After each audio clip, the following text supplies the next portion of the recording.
Meraba Matahari. Karya Singgi Hadi Mintarja. Jilid 2. Dalam pada itu, Ki Ajar yang merasa sudah terlalu lama berada di Kadipaten segera minta diri pula, ia sudah terlalu lama meninggalkan padepokannya. Aku minta Kakang dapat menunggu sampai kerusuhan di Kadipaten ini dapat diatasi. Aku akan datang pada kesempatan lain, Kang Jeng. Kasihan anak-anak di padepokan yang sudah terlalu lama aku tinggalkan. Kang Jeng Adipati tidak dapat menahan Ki Ajar, sehingga akhirnya Kang Jeng Adipati melepasnya meninggalkan Kadipaten pada keesokan harinya. Dalam pada itu, Ki Tumenggung Wiradapa serta Ki Tumenggung Sanggayuda sepakat untuk menunjuk 3 orang senapati muda terpilih untuk menyertai Raden Matyasta memberantas kerusuhan di Paranganom. Ketiga senapati itu berasal dari kesatuan yang berbeda-beda. Bersama Ki Tumenggung Wiradapa dan Ki Tumenggung Sanggayuda, Matyasta pergi ke barak ketiga orang senapati yang terpisah itu. Apakah aku sudah mengenal mereka, Paman? Bertanya Matyasta. Raden sudah lama meninggalkan Kadipaten, mungkin Raden belum mengenal mereka, tetapi dalam 2 tahun ini, nama mereka banyak disebut-sebut di lingkungan keprajuritan Paranganom, mereka bertiga pula yang memimpin pasukan yang diminta oleh Kang Jeng Sultan Tegalangkap. Ketika terjadi benturan kekuatan antara Tegalangkap dengan kekuatan yang datang dari seberang Bengawan Rahina, maka beberapa kadipaten yang berada di bawah ikatan kesatuan dengan Tegalangkap telah mengirimkan pasukannya untuk bersama-sama menghadapi tekanan kekuatan yang besar yang datang dari seberang Bengawan Rahina itu. Ternyata pasukan dari Paranganom yang dipimpin ketiga orang senapati muda itu telah mendapat pujian khusus dari Kang Jeng Sultan di Tegalangkap, jawab Ki Tumenggung Wiradapa. Siapakah nama-nama mereka, Paman? Nama-nama mereka adalah Sasangka, Rembana dan Wismaya. Matyasta mengangguk-angguk, seolah-olah kepada diri sendiri ia pun bergumam, nama yang baik, agaknya mereka memang meyakinkan. Sebentar lagi Angger akan segera bertemu dengan mereka, kita akan pergi ke barak terdekat, Angger akan berjumpa dengan Sasangka. Sasangka ya, rasa-rasanya aku pernah mendengar nama itu, mungkin aku pernah mengenalnya. Syukurlah jika Raden pernah mengenalnya. Matyasta mencoba mengingatnya, namun nama Sasangka memang pernah dikenalnya 4 tahun yang lalu, bahkan mungkin sebelumnya. Beberapa saat kemudian, maka mereka sampai di sebuah barak yang berpagar kayu rapat dan cukup tinggi. Ketika mereka bertiga memasuki gerbang barak itu, maka prajurit yang bertugas segera memberi hormat, meskipun secara pribadi prajurit itu tidak mengenal langsung ketiga orang yang memasuki barak mereka, namun mereka dapat mengenal kedua orang di antara mereka adalah 2 orang Tumenggung, sedangkan yang seorang lagi tentu orang penting pula. Bahkan kedua orang Tumenggung itu pun agaknya menghormatinya pula. Apakah Ki Lurah Sasangka ada? Bertanya Ki Tumenggung Wiradapa. Ada Ki Tumenggung, silahkan. Ki Tumenggung Wiradapa bersama dengan Raden Matyasta dan Ki Tumenggung Sanggayuda segera memasuki halaman barak yang terhitung luas itu. Sementara itu 2 orang prajurit yang berada di gardu sebelah telah menyongsongnya pula. Silahkan Ki Tumenggung, salah seorang dari kedua orang prajurit itu telah mempersilahkan mereka untuk naik ke bangunan utama barak itu. Di mana Ki Lurahmu? Bertanya Ki Tumenggung pula. Ki Lurah sedang berlatih di halaman belakang, silahkan, biar aku menyampaikannya. Tidak usah, biarlah kami pergi ke halaman belakang saja. Prajurit itu tidak berkata apa-apa lagi, tetapi ia melangkah mendahului kedua orang Tumenggung serta Matyasta ke halaman belakang, kawannya pun telah mengikutinya pula. Di halaman belakang yang cukup luas itu, Ki Tumenggung dan Matyasta melihat para prajurit sedang berkumpul, Ki Lurah Sasangka sendiri berada di punggung kuda sambil membawa sebilah pedang telanjang. Sejenak kemudian, maka kudanya itu pun berlari dengan kencang mengitari halaman belakang barak itu. Setiap kali pedangnya terayun menyambar orang-orangan yang dibuat dari jerami yang berdiri berjajar beberapa langkah. Demikian kepala orang-orangan yang terakhir itu jatuh, maka prajurit pun bersorak sambil bertepuk tangan. Kuda Sasangka masih berlari berputar-putar di halaman, ketika para prajurit itu sudah berhenti bertepuk tangan dan bersorak, maka Sasangka pun telah meloncat turun dari kudanya. Namun Sasangka terkejut, bahkan para prajurit pun ikut berpaling pula ketika mereka mendengar tepuk tangan yang bukan berasal dari mereka. Ki Tumenggung, Sasangka pun mengangguk hormat, dengan tergesa-gesa ia melangkah mendekat. Namun ketika Sasangka itu berhenti beberapa langkah di depan kedua Ki Tumenggung. Ki Tumenggung Wiradapa pun bertanya, kau mengenal anak muda ini? Sasangka mengerutkan dahinya, namun ia pun kemudian menyahut, tentu Tentu Ki Tumenggung, bukankah anak muda ini Raden Matyasta, putra Kangjeng Adipati Prangkusuma? Petik 2. Iya, ternyata kau sudah mengenalnya. Sekitar 4 tahun atau 5 tahun yang lalu, pada saat itu aku masih menjadi seorang prajurit, aku sudah mengenal Raden Matyasta yang sering berada di tengah-tengah para prajurit, bahkan kadang-kadang ikut berlatih bersama kami. Waktu itu Raden Matyasta masih sangat muda di antara prajurit-prajurit yang lain. Nah, apakah Raden masih ingat akan anak muda yang sekarang menjadi seorang lurah prajurit, yang termasuk dalam hitungan senapati muda terpandang di Paranganom? Petik 2. Ki Tumenggung terlalu memuji, terima kasih, sahut Sasangka. Iya, sekarang aku ingat, waktu itu aku memang sering berada di antara para prajurit muda. Beberapa kali aku mendapat peringatan karena kehadiranku yang kadang-kadang justru mengganggu. Tetapi aku ingin mempunyai banyak kawan, sampai pada suatu saat, Ayahanda mengirim aku dan Adimas Wiknyana ke Padepokan Panambangan. Sekarang, Raden sudah kembali lagi ke Kadipaten Paranganom atau hanya sekedar melepas kerinduan? Aku telah kembali pulang, Kakang. Raden dapat bermain lagi bersama kami, aku tidak akan pernah merasa terganggu jika Raden sering datang kemari dan berlatih bersama kami. Tetapi Kakang Sasangka bukan lagi Kakang Sasangka yang dahulu. Seorang prajurit yang dengan gigih menempa diri di lingkungan keprajuritan. Raden Matyasta pun bukan Raden Matyasta yang dahulu. Matyasta tersenyum. Sementara itu, Ki Lurah Sasangka telah mempersilahkan ketiga orang tamunya duduk di pinggiran bangunan induk baraknya. Silakan Raden, silakan Ki Tumenggung, aku akan mencuci kaki dan tanganku sebentar. Kedua orang prajurit yang mengantar Matyasta dan kedua orang Ki Tumenggung itu ke belakang, telah mempersilahkan ketiga orang tamu itu untuk pergi ke pendapa bangunan induk barak itu. Beberapa saat kemudian, Sasangka sempat melaporkan perkembangan barak serta pasukan yang dipimpinnya. Namun kemudian Sasangka itu bertanya, Ki Tumenggung, sebenarnya lah kehadiran Ki Tumenggung berdua, apalagi bersama Raden Matyasta, memang agak mengejutkan kami, penghuni barak ini. Mungkin kami telah melakukan kesalahan yang tidak kami sadari, sehingga kehadiran Ki Tumenggung berdua serta Raden Matyasta akan mengeterapkan hukuman bagi kami seisi barak ini. Ketiga orang tamunya tertawa, Ki Tumenggung Wiradapa lah yang menjawab, jika kalian bersalah, maka bukan aku yang datang ke barakmu, tetapi kami akan memanggilmu atau mengirimkan 3 orang prajurit khusus untuk menangkapmu. Sasangka pun mengangguk hormat, katanya, seandainya Ki Tumenggung berdua dan Raden Matyasta akan memberikan perintah, aku pun dapat dipanggil menghadap. Memang, sahut Ki Tumenggung Wiradapa, tetapi sekali ini Raden Matyasta ingin melihat barakmu, ingin melihat wujudnya, namun juga ingin melihat isinya. Terima kasih atas kesediaan datang mengunjungi barak ini. Mungkin keadaan kami tidak sebagaimana Raden kehendaki. Banyak sekali kekurangan yang terdapat di barak ini. Aku tidak akan membuat penilaian Kakang. Tetapi aku datang justru untuk mengganggu ketenanganmu. Sasangka mengerutkan dahinya, dipandanginya kedua Ki Tumenggung yang datang bersama Matyasta itu berganti-ganti. Kedua Ki Tumenggung itu tersenyum. Ki Tumenggung Sanggayuda pun berkata, kau dengar istilah yang dipergunakan oleh Raden Matyasta. Raden Matyasta tidak mengatakan bahwa ia datang untuk memberikan perintah kepadamu. Tetapi Raden Matyasta merasa dirinya justru datang mengganggumu. Matyasta tertawa, namun ia pun bertanya, apakah aku berhak memberikan perintah kepada para senapati? Petik 2. Raden, berkata Ki Tumenggung Sanggayuda, sejak Raden mendapat perintah untuk menumpas para perampok itu, maka Raden telah madek Senapati Agung. Bukankah Ayahanda telah memberi wewenang kepada Raden untuk mengambil langkah-langkah yang perlu untuk mengatasi para perampok itu? Petik 2. Tetapi aku belum terbiasa melakukannya, Paman. Di Padepokan, kedudukan para cantrik, semuanya sama. Adalah kebetulan bahwa aku termasuk cantrik yang sudah terhitung tua di Padepokan Panambangan.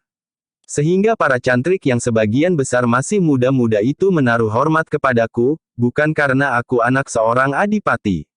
Tetapi aku adalah kakak seperguruan mereka, namun sebaliknya, kepada beberapa orang cantrik yang lebih tua daripadaku, yang masih tinggal di Padepokan, aku pun harus menghormati mereka, karena mereka adalah kakak seperguru aku. Di sini, kedudukan Raden mempunyai kekhususan, karena Raden adalah putra Kangjeng Adipati, apalagi Raden adalah putra tertua, yang menurut tatanan akan dapat menggantikan kedudukan ayahandamu kelak. Di Paranganom ini, hanya ada seorang adipati, sedangkan puteranya yang tertua juga hanya seorang. Matyasta tertawa katanya, tetapi itu bukan berarti bahwa aku adalah orang yang mempunyai kedudukan khusus di kadipaten ini. Aku rasa aku tidak ada bedanya dengan anak-anak muda yang lain, yang harus mengabdi kepada kadipaten ini. Mau tidak mau, Raden, berkata Sasangka, mau tidak mau Raden mempunyai kedudukan yang khusus, justru karena hanya ada seorang di seluruh kadipaten. Matyasta masih tertawa, katanya, bukankah itu menjadi beban bagiku? Petik 2. Ya, sahut Ki Tumenggung Wiradapa, yang kemudian ada di pundak Raden adalah kewajiban sebagai seorang putra adipati, tetapi di samping kewajiban yang Raden pikul, Raden pun mempunyai hak dalam kedudukan Raden sebagai putra seorang adipati dan sebagai seorang anak muda dari Kadipaten Paranganom. Baiklah, berkata Matyasta, aku akan berusaha untuk menyesuaikan diriku dengan hak dan kewajibanku. Nah, sekarang aku menunggu perintah Raden Matyasta, berkata Sasangka. Matyasta memandang Ki Tumenggung Wiradapa dan Ki Tumenggung Sanggayuda sekilas. Namun kemudian ia pun berkata kepada Sasangka, Kakang, aku mendapat perintah dari Ayahanda untuk menangani keresahan di beberapa kademangan karena tindak kejahatan. Perampok, penyamun dan penjahat-penjahat yang lain telah mengganggu ketenangan penduduk beberapa kademangan itu. Bahkan ketika aku pulang dari Padepokan bersama Wiknyana dan Ki Ajar Wihangga, kami pun telah diganggu oleh perampok di perjalanan. Sayang bahwa kami tidak dapat menangkap mereka, meskipun kami berhasil menggagalkan usaha mereka. Sasangka pun segera tanggap, dengan serta-merta ia berkata, Raden akan memberikan perintah kepadaku untuk ikut bersama Raden menangani kejahatan itu. Petik 2. Iya, para Demang tidak lagi mampu membendung arus kejahatan itu, beberapa orang korban telah jatuh. Bukan hanya korban harta benda, tetapi juga korban jiwa. Sendika, Raden, aku siap untuk melaksanakan segala perintah. Tetapi kita tidak hanya berdua. Menurut Paman Tumenggung Wiradapa dan Paman Tumenggung Sanggayuda, kita akan menghubungi Kakang Rembana dan Kakang Wismaya. Aku sudah siap kapanpun aku harus berangkat, demikian pula pasukanku yang ada di barak ini, kami akan siap dalam waktu yang singkat. Terima kasih Kakang, tetapi kita tidak akan berangkat segera, kita masih akan berbicara dengan Kakang Rembana dan Kakang Wismaya. Apa yang sebaiknya kita lakukan? Jadi, kita akan ke barak Kakang Rembana dan Kakang Wismaya lebih dahulu. Baik, Raden. Aku akan mengantar Raden menemui Rembana dan Wismaya di barak mereka. Dalam pada itu, Raden Matyasta berkata kepada Ki Tumenggung Wiradapa berkata dan Ki Tumenggung Sanggayuda, Paman berdua, agaknya Paman tidak usah mengantar aku selanjutnya, aku akan pergi bersama Kakang Sasangka saja, Paman Tumenggung berdua akan dapat segera beristirahat. Petik 2. Jadi Raden akan pergi bersama Sasangka saja. Ya, Paman. Jika hari ini aku tidak kembali ke Kadipaten, sampaikan kepada Ayahanda, bahwa aku berada di salah satu barak dari ketiga orang senapati muda ini. Kami akan membicarakan langkah-langkah yang akan kami ambil. Karena kami harus segera berbuat sesuatu sebelum kejahatan itu menjalar ke seluruh Kadipaten Paranganom. Baiklah, Raden. Agaknya Raden akan berbicara dengan anak-anak muda yang sebaya dengan Raden. Tetapi jika Raden perlu pendapat orang-orang tua ini, silahkan Raden memanggil kami berdua, berkata Ki Tumenggung Wiradapa. Tentu Paman, setidak-tidaknya sebelum kami berangkat, kami akan menghadap Ayahanda serta bertemu dengan Paman berdua. Baik, Raden. Sekarang, kami berdua minta diri, lalu katanya kepada Sasangka, hati-hati mengambil keputusan Sasangka, persoalannya ini tidak sederhana. Baik, Ki Tumenggung, pada saatnya kami akan memberikan laporan kepada Ki Tumenggung. Ki Tumenggung Wiradapa dan Ki Tumenggung Sanggayuda meninggalkan barak prajurit yang dipimpin oleh Lurah Sasangka itu. Sementara itu Ki Lurah pun segera bersiap untuk mengantar Raden Matyasta menemui Rembana dan Wismaya. Beberapa saat kemudian, kedua orang anak muda itu telah mengendarai kuda mereka menuju ke barak prajurit yang lain, yang letaknya tidak terlalu jauh. Ketika keduanya sampai di barak prajurit yang dipimpin oleh Rembana, kebetulan Rembana sedang berlatih bersama beberapa orang pemimpin kelompok di barak itu. Rembana tengah memberikan petunjuk-petunjuk kepada para pemimpin kelompok yang kemudian harus disampaikan kepada prajurit. Rembana telah menyampaikan beberapa gagasan kepada prajurit-prajuritnya untuk membuat gelar perang yang sudah ada menjadi semakin hidup serta gerakan-gerakan yang dapat menghancurkan lawan. Kedatangan Sasangka telah menghentikan latihan itu. Diserahkannya latihan itu kepada pemimpin kelompok yang tertua untuk melanjutkan latihan-latihan itu. Teruskan latihan ini, aku akan menerima tamu. Baik, Ki Lurah, jawab pemimpin kelompok yang tertua itu. Rembana pun kemudian mempersilahkan kedua tamunya untuk duduk di peringgitan bangunan utama barak itu. Ternyata Rembana pun telah dikenal oleh Matyasta, antara 4 atau 5 tahun yang lalu, sebagaimana Sasangka. Rembana waktu itu masih seorang prajurit. Matyasta yang agak nakal pada waktu itu, memang sering berada di antara prajurit muda serta berlatih bersama mereka, meskipun yang dilakukannya itu tidak dibenarkan oleh ayahanda, sehingga akhirnya, Matyasta dan Wiknyana sekaligus dikirim ke Padepokan Panambangan agar keduanya dapat berlatih dengan cara yang lebih baik dan teratur, memiliki bekal secara pribadi, sehingga yang benar-benar sepadan dengan kedudukan mereka. Kedatangan Raden yang tiba-tiba memang agak mengejutkan kami, seisi barak ini, berkata Rembana kemudian. Matyasta tersenyum, katanya, kami mengemban perintah ayahanda Adipati Kakang. Wajah Rembana menegang, dipandanginya Sasangka sekilas, kemudian ia pun bertanya, apakah ada perintah dari Kangjeng Adipati? Iya, Kakang, jawab Matyasta, ada hubungannya dengan meningkatnya kerusuhan di kadipaten ini. Petik 2. Apakah aku diperintahkan untuk mengatasi masalah tersebut? Kita akan bersama-sama melakukannya. Maksud Raden. Matyasta kemudian menjelaskan perintah ayahandanya yang diembannya, serta niatnya untuk membawa Sasangka, Rembana dan Wismaya menyertainya. Rembana dengan serta-merta menyahut, aku siap menerima perintah, Raden. Kapanpun dan dimanapun aku ditempatkan. Tidak hari ini, Kakang. Nanti kita bersama-sama akan berbicara serta menyusun rencana, apa yang akan harus kita lakukan, agar langkah kita dapat sampai ke sasaran dengan pasti. Baik, Raden. Aku siap menerima perintah. Raden Matyasta masih akan menghubungi Wismaya dahulu, Rembana. Apakah kau akan menyertainya? Iya, aku akan mengantarkan Raden Matyasta untuk menemuinya. Kalau begitu, aku juga ikut bersamamu, jika Raden mengizinkan. Aku tidak keberatan, Kakang. Kita akan pergi bertiga menemui Kakang Wismaya. Rembana pun kemudian telah memberitahukan kepada orang kepercayaannya, bahwa ia akan pergi bersama Raden Matyasta, putra Kangjeng Adipati Prangkusuma serta Sasangka. Ketika mereka sampai di barak Wismaya, ternyata Wismaya sedang berada di sanggarnya, seorang prajurit telah memberitahukan kepadanya, bahwa ada 3 orang tamu yang mencarinya. Siapa? Ki Lurah Sasangka, Ki Lurah Rembana dan Raden Matyasta, putra Kangjeng Adipati Prangkusuma. Raden Matyasta, ulang Wismaya. Iya, Ki Lurah. Baiklah, persilahkan mereka duduk di peringgitan, aku akan segera menemui mereka. Baik Ki Lurah. Wismaya segera membenahi pakaiannya. Dengan pakaian yang basah dengan keringat, Wismaya itu menemui ketiga orang tamunya yang sudah duduk di peringgitan. Seperti Sasangka dan Rembana, Raden Matyasta pun telah mengenal Wismaya seperti ia mengenal Sasangka dan Rembana. Yang dalam 4 tahun mereka sudah menjadi lurah prajurit. Bahkan telah memimpin pasukan Kadipaten Paranganom bersama-sama dengan pasukan Tegalangkap menghadapi pasukan yang datang dari seberang Bengawan Rahina. Jadi kita akan bertugas untuk mengatasi kerusuhan itu, Raden. Bertanya Wismaya. Iya, Kakang. Kapan kita akan berangkat? Nanti malam kita akan membicarakan rencana itu sebaik-baiknya. Apakah aku harus menghadap Raden ke dalam Kadipaten? Tidak, Kakang. Aku tidak pulang malam ini, kita akan bertemu dan berbicara di barak Kakang Sasangka. Malam ini aku akan bermalam di barak itu. Besok setelah rencana kita susun sebaik-baiknya, baru kita menghadap ayahanda untuk minta diri serta melaporkan rencana kita. Baiklah Raden, nanti aku akan datang ke barak Sasangka. Kita akan bertemu dan berbicara lepas senja. Baik Raden. Demikianlah, setelah berbicara beberapa saat, maka Matyasta minta diri.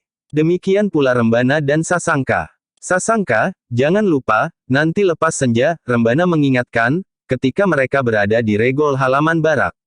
Tentu aku tidak akan lupa, jawab Wismaya. Kau seringkali lupa, Wismaya. Kau masih muda, tetapi kau sudah pikun seperti kakek-kakek. Tetapi aku tidak pernah lupa dengan tugas yang penting. Sasangka tersenyum sambil menyahut, Wismaya dapat saja lupa tidak membawa kaki atau kepalanya. Tetapi ia tidak akan lupa tugas-tugas keprajuritannya. Terima kasih atas pujianmu, Sasangka. Yang mendengarnya tertawa, sementara Rembana berkata, Sasangka, kau memuji Wismaya ya, mungkin kau berharap bahwa nanti malam Wismaya akan datang ke barakmu sambil membawa oleh-oleh jajanan pasar. Petik 2. Mereka semua tertawa berkepanjangan. Seorang prajurit yang bertugas jaga di regol mengerutkan keningnya, di dalam hatinya ia pun berkata Ki Lurah Wismaya itu dapat juga tertawa, jarang sekali aku melihat suasana yang begitu gembira seperti saat ini bagi Ki Lurah Wismaya yang sehari-hari kelihatan selalu bersungguh-sungguh itu. Sepeninggal Sasangka dan Rembana serta Raden Matyasta, serta setelah masuk kembali ke dalam barak, prajurit yang bertugas tadi berbicara kepada kawannya yang juga sedang bertugas, apakah kau pernah melihat Ki Lurah Wismaya tertawa? Petik 2. Iya, pernah. Bukankah kau akan mengatakan bahwa tadi kau melihat Ki Lurah Wismaya berkelakar dengan Ki Lurah Sasangka dan Rembana? Bahkan dengan Raden Matyasta. Petik 2. Iya, bukankah Ki Lurah Wismaya selalu kelihatan bersungguh-sungguh sehingga memandang wajahnya saja rasa-rasanya aku segan.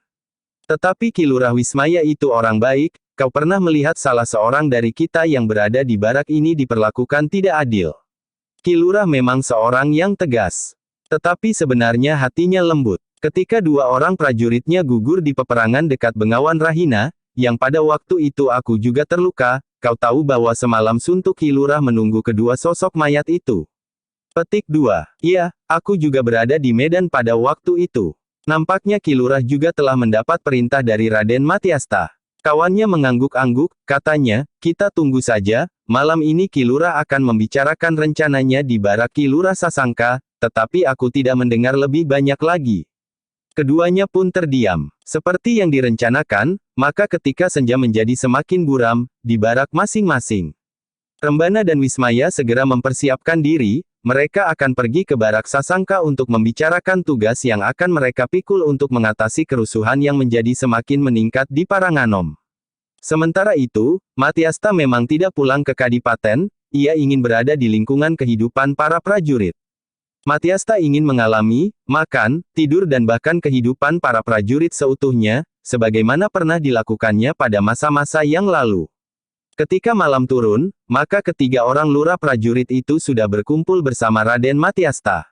Sebelum mereka mulai menentukan sikap, maka mereka pun lebih dahulu mempelajari semua laporan yang pernah disampaikan tentang kerusuhan yang terjadi di Paranganom. Ki Tumenggung Wiradapa dan Ki Tumenggung Sanggayuda sudah memberitahukan semua laporan tugas untuk mengatasi kerusuhan itu. Bahkan mereka pun telah merencanakan pula kehadiran Raden Ayu Prawirayuda di Kadipaten Paranganom. Kenapa Raden Ayu Prawirayuda itu diusir dari Kadipaten Kateguhan? Bertanya Wismaya. Ayahanda belum mendapat keterangan yang jelas, yang disampaikan oleh Bibi hanya sekedar dugaan-dugaan dan kata orang, tetapi Kakang Mas Adipati di Kateguhan sendiri tidak pernah menjatuhkan tuduhan apa-apa. Apakah kesalahan Raden Ayu Prawirayuda itu sedemikian besarnya sehingga justru harus dirahasiakan, atau mungkin akan menyentuh harga diri dan kewibawaan Kangjeng Adipati di Kateguhan? Petik 2. Itulah yang tidak jelas, padahal Bibi adalah seorang perempuan yang berilmu tinggi. Bibi Prawirayuda yang pada waktu Paman Prawirayuda masih menjadi adipati di Kateguhan telah menyusun satu kekuatan yang belum pernah ada sebelumnya, pasukan yang terdiri dari perempuan-perempuan muda yang dilatih khusus langsung oleh Bibi sendiri dibantu oleh beberapa senapati laki-laki.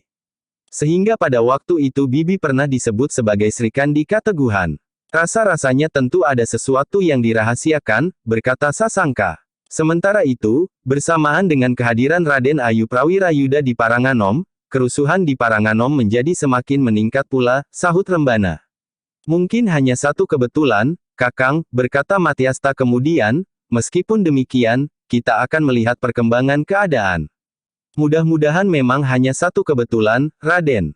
Tetapi menelusuri arah perluasan kerusuhan itu, memang dapat menumbuhkan satu pertanyaan tentang keterlibatan orang-orang Kateguhan. Mungkin memang tidak ada kesengajaan dari para pemimpin di Kateguhan untuk menimbulkan kerusuhan di Paranganom. Mungkin yang terjadi adalah turunnya dengan tajam kesejahteraan hidup rakyat Kateguhan, sehingga ada beberapa orang yang terpaksa mencari jalan pintas untuk mendapatkan sarana kesejahteraan bagi hidup mereka. Tetapi mereka tidak mau melakukannya di lingkungan mereka sendiri, sehingga mereka harus menyeberangi perbatasan antara Kadipaten Kateguhan dan Kadipaten Paranganom. Memang ada beberapa kemungkinan, Kakang, jawab Matyasta, bahkan mungkin mereka adalah orang-orang yang datang dari jauh. Mereka bahkan mungkin juga membuat kerusuhan di Kadipaten Kateguhan sebagaimana mereka lakukan di Paranganom. Petik 2. Ketiga orang lurah prajurit itu mengangguk-angguk. Meskipun demikian, Wismaya bertanya, apakah ada laporan bahwa kerusuhan itu juga terjadi di Kateguhan? Petik 2. Belum Kakang, beberapa orang prajurit Sandi yang bertugas untuk mengamati kemungkinan itu belum memberikan laporan. Raden Matyasta berhenti sejenak, lalu katanya, tetapi kita tidak usah menunggu laporan itu. Semakin lamban kerusuhan ini ditangani, maka keresahan akan menjadi semakin tersebar luas di Paranganom. Ya Raden, jawab Sasangka, sekarang, kami menunggu perintah Raden, apakah kami masing-masing harus menyiapkan kelompok prajurit dan kami tempatkan di daerah yang rawan? Petik 2. Kakang, apakah kita dapat mempergunakan cara lain? Jika kita membawa prajurit ke daerah rawan, maka hal itu tentu akan segera didengar oleh para perampok. Mereka akan dapat merubah medan yang akan mereka masuki. Atau bahkan mereka untuk sementara akan menghentikan kegiatannya, sehingga dengan demikian, kepergian kita akan sia-sia. Namun demikian, jika kita menarik diri, maka mereka akan segera datang kembali. Jadi bagaimana menurut Raden? Bertanya Wismaya. Menurut laporan, para perampok itu jumlahnya sekitar 20-25 orang kurang lebihnya. Menurut pendapatku, kita akan pergi ke daerah yang rawan itu tanpa prajurit agar para perampok itu tidak menghindar. Maksud Raden, kita akan pergi berempat saja, mungkin kita memerlukan 4 atau 5 orang kawan lagi. Jadi kita akan datang berempat saja. Bertanya Rembana. Iya, bagus, aku sependapat Raden.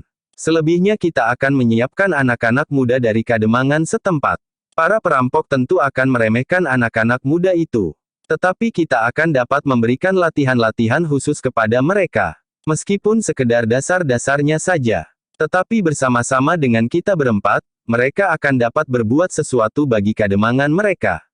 Rembana termangu-mangu sejenak, sementara Sasangka kemudian berkata, tetapi apakah tidak akan terlalu banyak korban jika benar-benar terjadi benturan kekuatan antara kita dan para perampok itu jika kita menyertakan anak-anak muda Kademangan yang belum pernah mempergunakan senjata? Kita akan selalu bersama mereka, jika perlu, seperti yang aku katakan tadi, kita akan membawa 4 atau 5 orang terpilih bersama kita. Tetapi tentu mereka tidak perlu berjalan seiring dengan kita. Maksud Raden, kita akan pergi berempat, mudah-mudahan kedatangan kita tidak mereka ketahui. Tetapi seandainya mereka tahu, maka mereka pun tidak merasa perlu untuk menghindar, karena kita hanya berempat. Selebihnya, beberapa orang prajurit akan datang berurutan dalam pakaian para petani sehari-hari. Seakan-akan mereka sedang melakukan tugas sandi. Aku mengerti maksud Raden, berkata Rembana.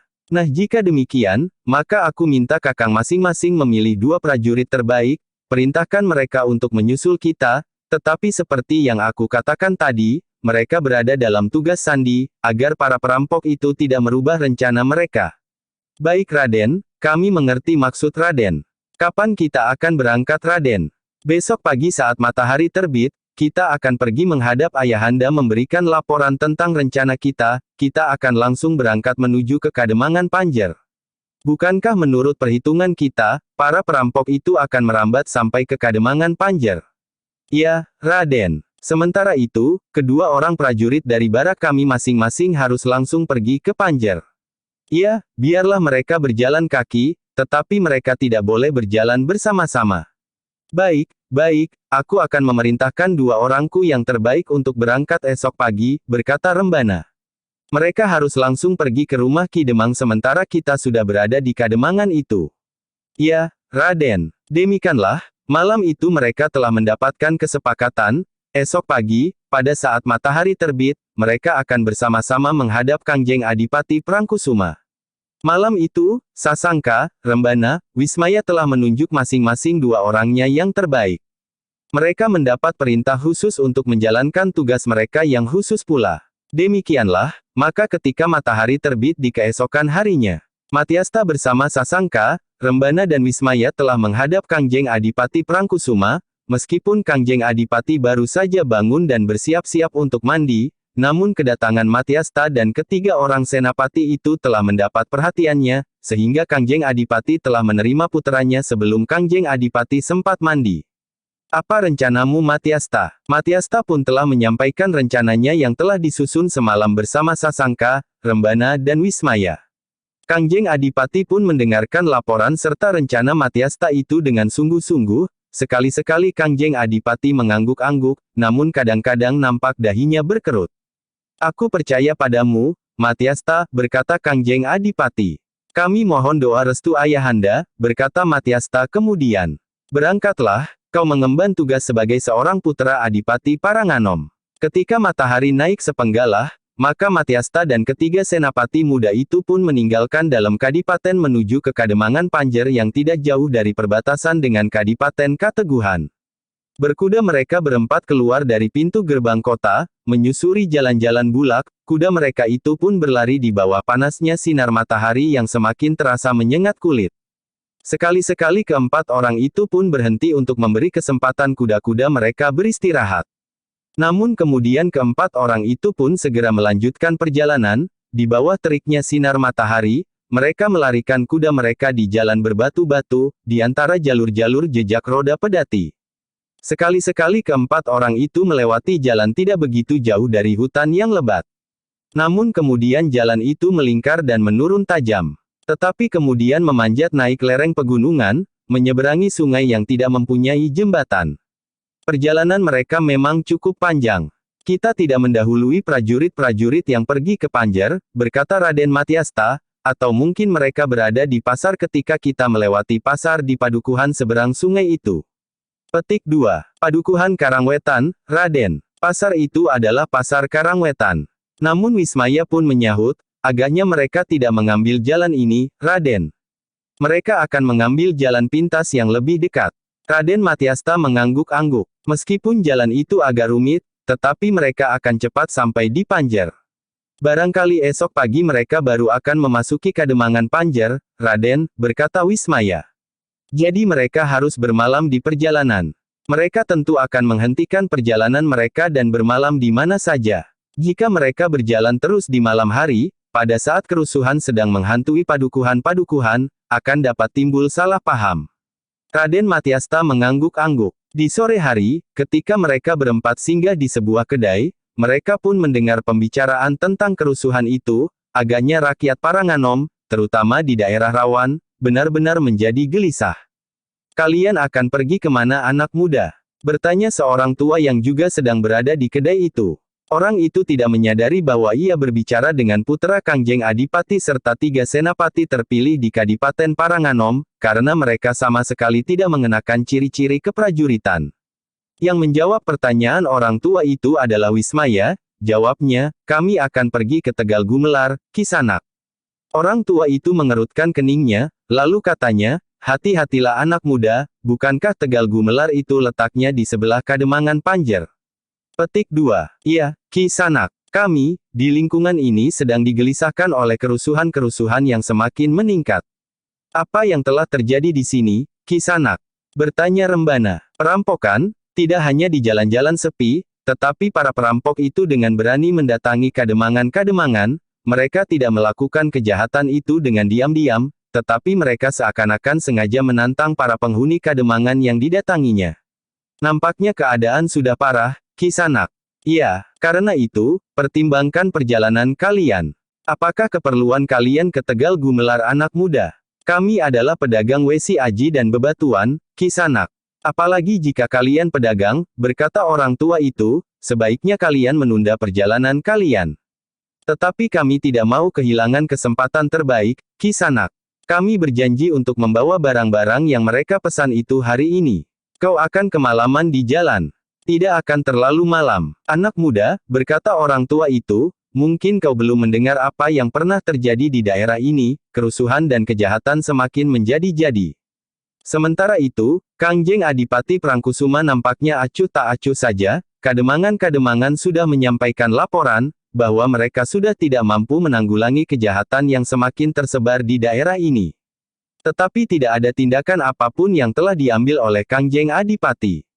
Menurut ceritanya, para prajurit telah mendapat pujian ketika mereka turun ke medan perang di sebelah Bengawan Rahina, tetapi sekarang, di kadipaten itu sendiri, prajurit itu tidak mengambil tindakan apa-apa.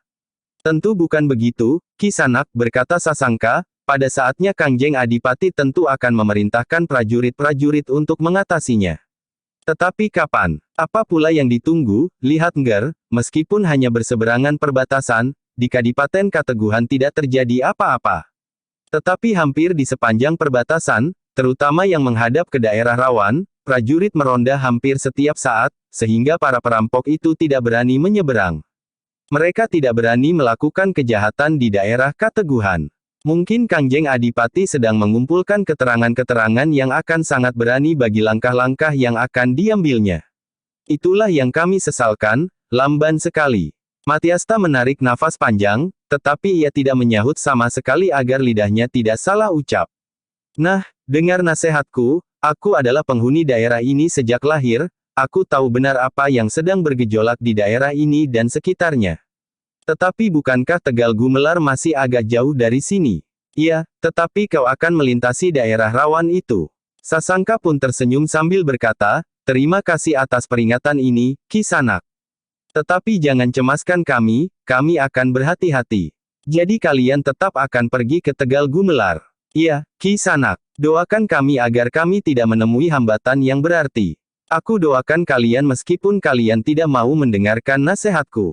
Bukannya kami tidak mau mendengarkan nasihat Kisanak, tetapi kami sudah berjanji kepada seseorang yang sangat baik kepada kami. Orang tua itu memandang keempat anak muda itu dengan kerut di dahi. Tetapi ia pun kemudian tidak berbicara lagi, diangkatnya mangkuknya, kemudian dihirupnya minuman yang ada di dalamnya. Sementara itu, beberapa orang yang lain, yang agak lama berada di kedai itu, telah meninggalkan tempat itu, setelah mereka membayar harga makanan dan minuman mereka. Matiasta dan ketiga orang senapati itu masih berada di kedai itu beberapa lama. Mereka masih mendengar orang yang rambutnya ubana itu berkeluh kesah. Demikian pula seorang laki-laki yang duduk di sebelahnya. Mereka merasa telah ditinggalkan oleh pelindungnya, Kangjeng Adipati Paranganom. Beberapa saat kemudian, setelah Matiasta dan ketiga orang senapati sudah merasa cukup beristirahat, demikian juga kuda-kuda mereka, maka mereka pun minta diri kepada orang tua yang rambutnya sudah mulai ubanan serta orang yang duduk di sebelahnya. Hati-hati Ngger, sebenarnya lah aku merasa sedih bahwa Angger ternyata akan meneruskan perjalanan Angger. Terima kasih atas perhatian Kisanak, tetapi jangan cemas. Dalam beberapa hari aku akan kembali lewat jalan ini pula, sekali lagi, doakan kami, Kisanak. Ketika Matiasta membayar makanan serta minuman mereka, pemilik kedai itu pun berkata, aku sependapat dengan orang tua itu, Kisanak. Tetapi kami tidak dapat berbuat lain, kami sudah berjanji untuk datang hari ini meskipun kami akan sampai Tegal Gumelar agak malam. Hati-hatilah anak-anak muda, pemilik kedai itu pun berpesan. Sejenak kemudian, maka 4 ekor kuda berlari di jalan-jalan bulak menuju ke Kademangan Panjer. Namun Matiasta pun kemudian memperlambat kudanya, kepada Wismaya yang berkuda di sebelahnya, Matiasta pun berkata, rakyat benar-benar sudah menjadi gelisah, Ayahanda memang agak terlambat mengambil tindakan. Ayahanda agaknya tidak mau tergesa-gesa menanggapi peristiwa yang bagi Paranganom agak mengejutkan dan menimbulkan banyak pertanyaan itu. Tetapi seharusnya Ayahanda tidak usah menunggu jawaban dari pertanyaan itu, ternyata rakyat sudah menjadi sangat gelisah. Karena itu, kita memang harus bertindak segera. Mungkin kita memang agak lamban, Raden, tetapi kita ingin penyelesaian yang tuntas, jika kita melakukannya sebagaimana dilakukan oleh Kadipaten Kateguhan sebagaimana dikatakan oleh orang tua itu, maka penyelesaiannya pun akan mengambang. Waktunya akan menjadi panjang. Tetapi seperti yang Raden kehendaki, cara yang kita tempuh ini agaknya memang lebih baik. Matiasta mengangguk-angguk, namun rasa-rasanya ia ingin lebih cepat sampai di Kademangan Panjer. Namun dalam pada itu, setiap keempat ekor kuda itu berlari tidak terlalu kencang, Matiasta dan para prajurit itu mendengar derap kaki kuda di belakang mereka.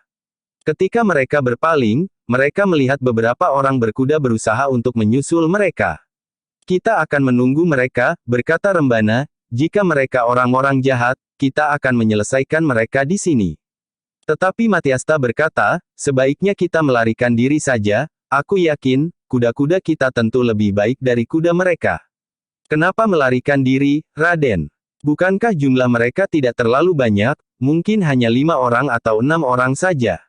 Bukan itu soalnya, jika mereka itu bagian dari orang-orang yang sering menimbulkan kerusuhan di daerah ini, jangan mendapat kesan bahwa ada orang-orang yang dapat mengalahkan mereka, biarkan mereka tetap dalam keadaan seperti biasa. Kita harus menghadapi mereka jika mereka datang dalam jumlah yang utuh, sehingga kerja kita akan dapat selesai dengan tuntas. Tetapi, aku belum pernah melarikan diri dari pertempuran, apalagi hanya sekedar sekelompok perampok, berkata Rembana. Sekarang saatnya untuk mencoba, sahut Matyasta sambil tersenyum. Rembana termangu-mangu sejenak, namun ketika Matyasta, Sasangka dan Wismaya melarikan kuda mereka semakin kencang, maka Rembana telah menghentakkan kudanya pula. Keempat ekor kuda itu berlari semakin kencang, beberapa puluh langkah di belakang mereka, 6 orang penunggang kuda mencoba untuk mengejar mereka. Beberapa lama kedua kelompok orang berkuda itu saling berkejaran di jalan-jalan bulak yang tidak terlalu lebar, bahkan jalan yang telah digores oleh jalur roda pedati yang agak dalam. Namun para penunggang kuda itu cukup terampil mengendalikan kuda mereka. Beberapa saat kemudian, jalan pun mulai mendaki dan berbelok-belok, mereka melintasi jalan yang tidak terlalu jauh dari hutan. Ternyata perhitungan Matyasta benar, jarak mereka dengan orang-orang berkuda yang memburu mereka semakin lama menjadi semakin jauh, kuda-kuda para prajurit Pajang itu memang lebih baik dari kuda yang dipergunakan oleh orang-orang yang memburu mereka. Beberapa saat kemudian, maka orang-orang yang memburu Matyasta dan ketiga senapati itu menyadari, bahwa mereka tidak akan dapat berhasil memburu sekelompok orang yang akan mereka jadikan korban perampokan itu. Kuda-kuda itu berlari seperti anak panah, geram orang tertua di antara para perampok itu. Kuda-kuda mereka tergolong kuda-kuda yang baik, sehingga kuda-kuda kita tidak berhasil mengejarnya. Satu sasaran yang sangat baik, berkata seseorang yang lain. Ternyata mereka adalah orang-orang yang mendengar pembicaraan ketiga orang senapati Paranganom dengan orang-orang yang ada di kedai tadi. Orang-orang itulah yang meninggalkan kedai terlebih dahulu untuk mempersiapkan perampokan. Namun ternyata mereka tidak berhasil mengejar keempat orang yang mengaku pedagang Wesi Aji dan bebatuan itu. Kita akan menghadang mereka pulang kelak, geram orang tertua di antara mereka. Kapan mereka pulang? Jika mereka pulang, mereka sudah tidak membawa benda-benda berharga itu lagi. Tetapi mereka akan membawa uang. Iya, mereka akan membawa uang.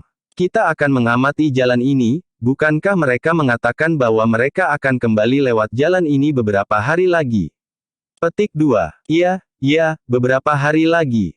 Tetapi yang beberapa hari lagi itulah yang tidak pasti. Sejak 3 hari mendatang, kita akan berada di daerah ini.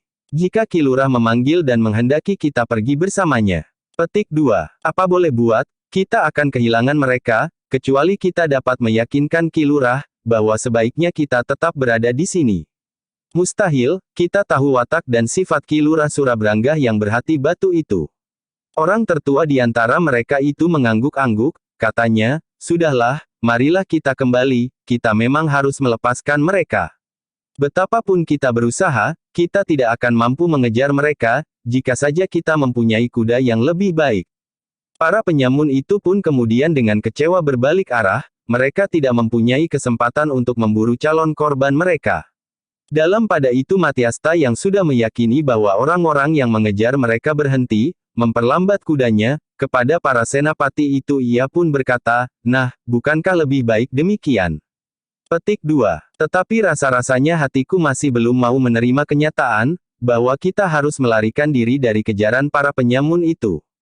Kita harus memperhitungkan segala kemungkinan dalam keutuhan tugas kita, Kakang, berkata Matyasta. Memang, jika kita berpijak pada harga diri kita, maka kita tidak akan melarikan menghadapi mereka. Bahkan jika jumlah mereka lebih banyak sekalipun. Jika kita sekedar berpijak pada harga diri yang berlebihan, tetapi tugas kita tidak terselesaikan, maka itu akan berarti kita lebih mementingkan diri sendiri daripada tugas kita. Rembana mengangguk-angguk sambil berdesis, ya, Raden. Nah, para penyamun itu agaknya orang-orang yang tadi juga berada di kedai. Agaknya mereka mendengar pembicaraan kita, sehingga mereka benar-benar menganggap kita pedagang Wesi Aji dan bebatuan yang bernilai tinggi. Dengan demikian, maka mereka tidak akan membuat pertimbangan-pertimbangan baru untuk melanjutkan rencana-rencana mereka, merampok dan menyamun. Iya, Raden, Rembana masih mengangguk-angguk.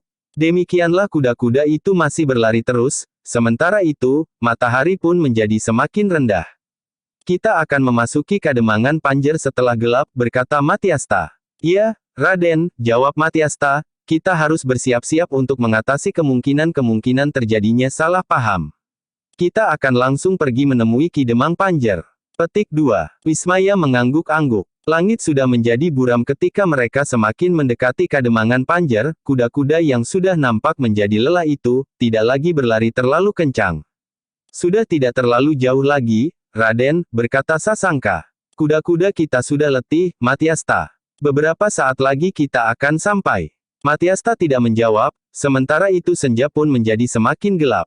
Ketika malam turun, mereka sudah berada di Bulak Panjang, di lingkungan Kademangan Panjer. Sasangka lah yang kemudian berkuda paling depan, di belakangnya Matyasta, kemudian Wismaya lalu Rembana. Dalam pada itu, selagi 4 orang berkuda itu masih dalam perjalanan, maka di tempat tinggal Ki Demang di Panjer, beberapa orang bebahu sedang berkumpul. Dengan cemas mereka membicarakan perkembangan keadaan yang menurut pendapat mereka menjadi semakin gawat. Para perampok itu semakin lama semakin bergeser ke selatan, berkata Ki Jagabaya. Apa maksudmu Ki Jagabaya? Berkata Ki Demang. Coba perhatikan Ki Demang, mereka telah merampok Kademangan Rara Bandang. Mereka pun bergeser lagi lebih ke selatan, mereka pun merampok Kademangan Sanakeling. Kademangan yang terkenal dihuni oleh orang-orang yang berani, karena sebagian dari mereka senang berburu di hutan, namun Kademangan Sanakeling tidak dapat memberikan perlawanan yang berarti. 2 orang di antara mereka yang mencoba memberikan perlawanan telah terbunuh. Setelah itu, Salam menjadi sasaran berikutnya, Karang Tengah telah mereka ramba pula. Terakhir, beberapa hari yang lalu, mereka memasuki sebuah padukuhan di Kademangan tetangga kita. Mereka telah membakar rumah. Hampir saja penghuninya ikut terpanggang, untunglah bahwa jiwa mereka dapat diselamatkan meskipun mereka mengalami luka-luka bakar yang agak parah. Iya, agaknya memang demikian, sasaran berikutnya ada 2 pilihan, Kademangan Kayu Legi atau Kademangan kita, Kademangan Panjer. Menilik kesejahteraan hidup rakyat Panjer yang lebih baik, maka para perampok itu akan memasuki Kademangan kita. Ki Demang, mereka akan merampok di Kademangan Panjer. Ki Demang menarik nafas dalam-dalam, namun dalam pada itu, Ki Kami Tua pun bertanya, lalu, apa yang harus kita lakukan? Petik 2. Itulah pertanyaannya, desis Ki Jagabaya. Apakah kita akan berdiam diri saja dan membiarkan para perampok itu mengambil apa saja yang mereka senangi dari Kademangan kita ini? Ki Jagabaya, menurut kabar yang dibawa oleh para pedagang di pasar, para perampok itu tidak saja merampok harta benda. Selain harta benda, lalu apa? Di Karang Tengah para perampok itu telah menyeret seorang perempuan yang telah mempunyai 2 orang anak. Perempuan juga, iya, memang untuk yang pertama kali mereka lakukan, justru di Karang Tengah, tetapi itu akan dapat menjadi kebiasaan mereka, di tempat lain mereka akan dapat merampok sambil mencari korban keliaran mereka, perempuan dan gadis-gadis. Ki Jagabaya menarik nafas dalam-dalam, katanya, ya, aku juga mendengarnya. Jika demikian, apakah kita tidak dapat berbuat apa-apa? Ki Demang menarik nafas dalam-dalam, katanya, pilihan yang rumit, jika diam saja, maka mereka akan dengan leluasa berbuat apa saja sesuka hati mereka. Tetapi jika kita mencoba melawan, yang terjadi mungkin lebih buruk lagi dari yang pernah terjadi di Sanakeling. Di Sanakeling 2 orang terbunuh, di sini mungkin korbannya akan lebih banyak lagi.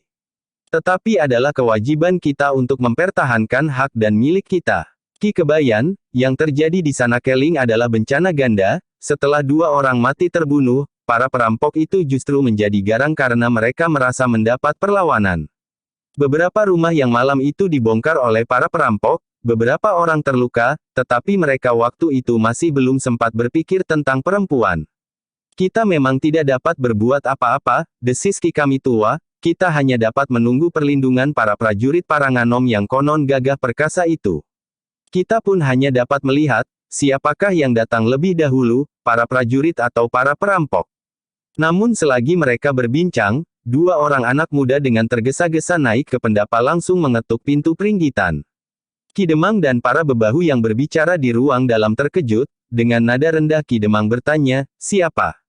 Kami Ki Demang, Ija dan Tanaya, kami termasuk di antara mereka yang bertugas mengawasi lingkungan Kademangan ini. Ki Demang pun kemudian bangkit berdiri dan membuka pintu peringgitan. Ija dan Tanaya berdiri termangu-mangu di depan pintu. Ada apa? Bertanya Ki Demang, sementara itu Ki Jagabaya mendekatinya pula sambil bertanya, apakah ada tanda-tanda buruk yang kalian lihat?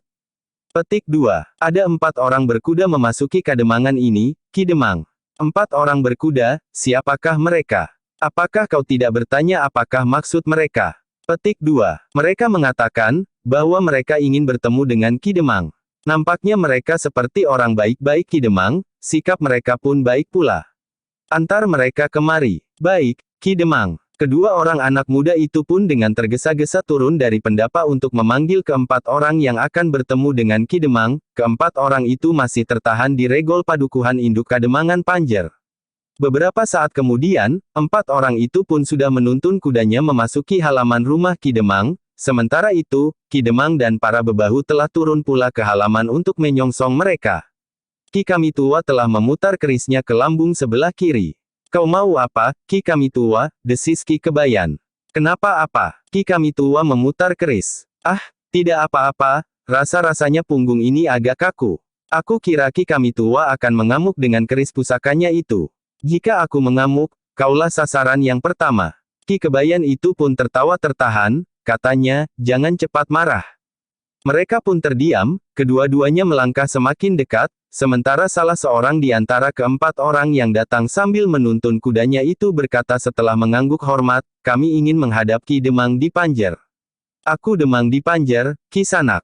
Apakah maksud Ki Sanak datang di Kademangan ini? Jika Ki Demang berkenan, kami ingin menghadap untuk menyampaikan beberapa pesan kepada Ki Demang. Pesan dari siapa? Bertanya Ki Jagabaya dengan serta-merta. Seorang di antara keempat orang itu pun menjawab, nanti, kami akan menjelaskan. Ki Demang termangu-mangu sejenak, namun kemudian katanya, baiklah, marilah, aku persilahkan kalian naik. Keempat orang itu pun kemudian dipersilahkan naik ke pendapa, sementara itu Ki Jagabaya sempat mendekati Ija dan Tanaya yang mengantar keempat orang berkuda itu, jangan lengah, meskipun wujud dan sikapnya tidak mencurigakan, kita tidak tahu siapakah mereka sebenarnya. Di mana kawan-kawanmu? 2 orang ada di gardu sebelah, yang lain di pintu regol halaman induk. Baik, kalian berdua jangan pergi dahulu. Baik Ki Jagabaya. Dalam pada itu, para tamu, Ki Demang dan para bebahu sudah duduk di peringgitan. Agaknya Ki Demang ingin segera mengetahui siapakah mereka berempat yang malam-malam datang ke Kademangan Panjer. Maaf, Ki Sanak, tetapi suasana Kademangan ini sekarang memang agak keruh, sehingga kami harus berhati-hati. Kami mengerti Ki Demang. Siapakah Ki Sanak berempat ini, dan apa pula maksud kedatangan kalian kemari? Petik 2. Ki Demang, kami adalah prajurit dari Paranganom. Prajurit dari Paranganom. Iya, Ki Demang. Ki Demang menarik nafas dalam-dalam, katanya, Ki Sanak, keadaan sudah demikian mencemaskan, Paranganom masih juga belum tanggap, Paranganom sempat mengirimkan prajurit yang agaknya untuk melihat apa yang telah terjadi di sini. Kemudian kembali menghadap Kangjeng Adipati untuk memberikan laporan. Laporan itu masih akan dibicarakan dalam pertemuan para pemimpin di Paranganom. Setelah itu, Kangjeng Adipati memerintahkan seorang senapati untuk membawa prajuritnya ke Panjer. Senapati itu masih harus mengadakan persiapan selama 3 hari. Nah, ketika para prajurit itu sampai kemari, maka Panjer telah menjadi debu. Ketika Rembana beringsut setapak, Wismaya menggamitnya, sementara itu Matias Talah yang menjawab dengan sareh, kami mengerti, Ki Demang. Tetapi kami datang bukannya untuk sekedar melihat keadaan. Kami minta maaf, bahwa penanganan kami memang agak lamban, tetapi kami bermaksud untuk menyelesaikan dengan tuntas. Apa yang tuntas? Di sana Keling 2 orang sudah terbunuh, di Karang Tengah, mereka mulai mengganggu perempuan. Kami minta maaf atas keterlambatan kami, Ki Demang, tetapi kami datang tidak untuk sekedar melihat dan mengamati keadaan, kami datang dengan membawa perintah Kangjeng Adipati untuk mengatasinya. Jadi Ki Sanak datang untuk menghadapi para perampok itu. Ki Demang, menurut laporan yang kami terima, serta menurut perhitungan kami, ada kemungkinan para perampok itu akan memasuki Kademangan Panjer, karena itu kami datang untuk memberi peringatan kepada Kademangan ini, sekaligus untuk membantu mengatasinya. Kisanak, barangkali Kangjeng Adipati mendapat laporan yang salah, atau barangkali telah terjadi salah paham, sehingga Kangjeng Adipati mengirimkan 4 orang prajurit untuk mengatasi para perampok itu. Kami tidak hanya berempat, Ki Demang, mungkin esok pagi kawan-kawan kami akan memasuki Kademangan ini. Segelar sepapan. Tidak, Ki Demang, kawan kami itu berjumlah 6 orang sehingga kami seluruhnya 10 orang.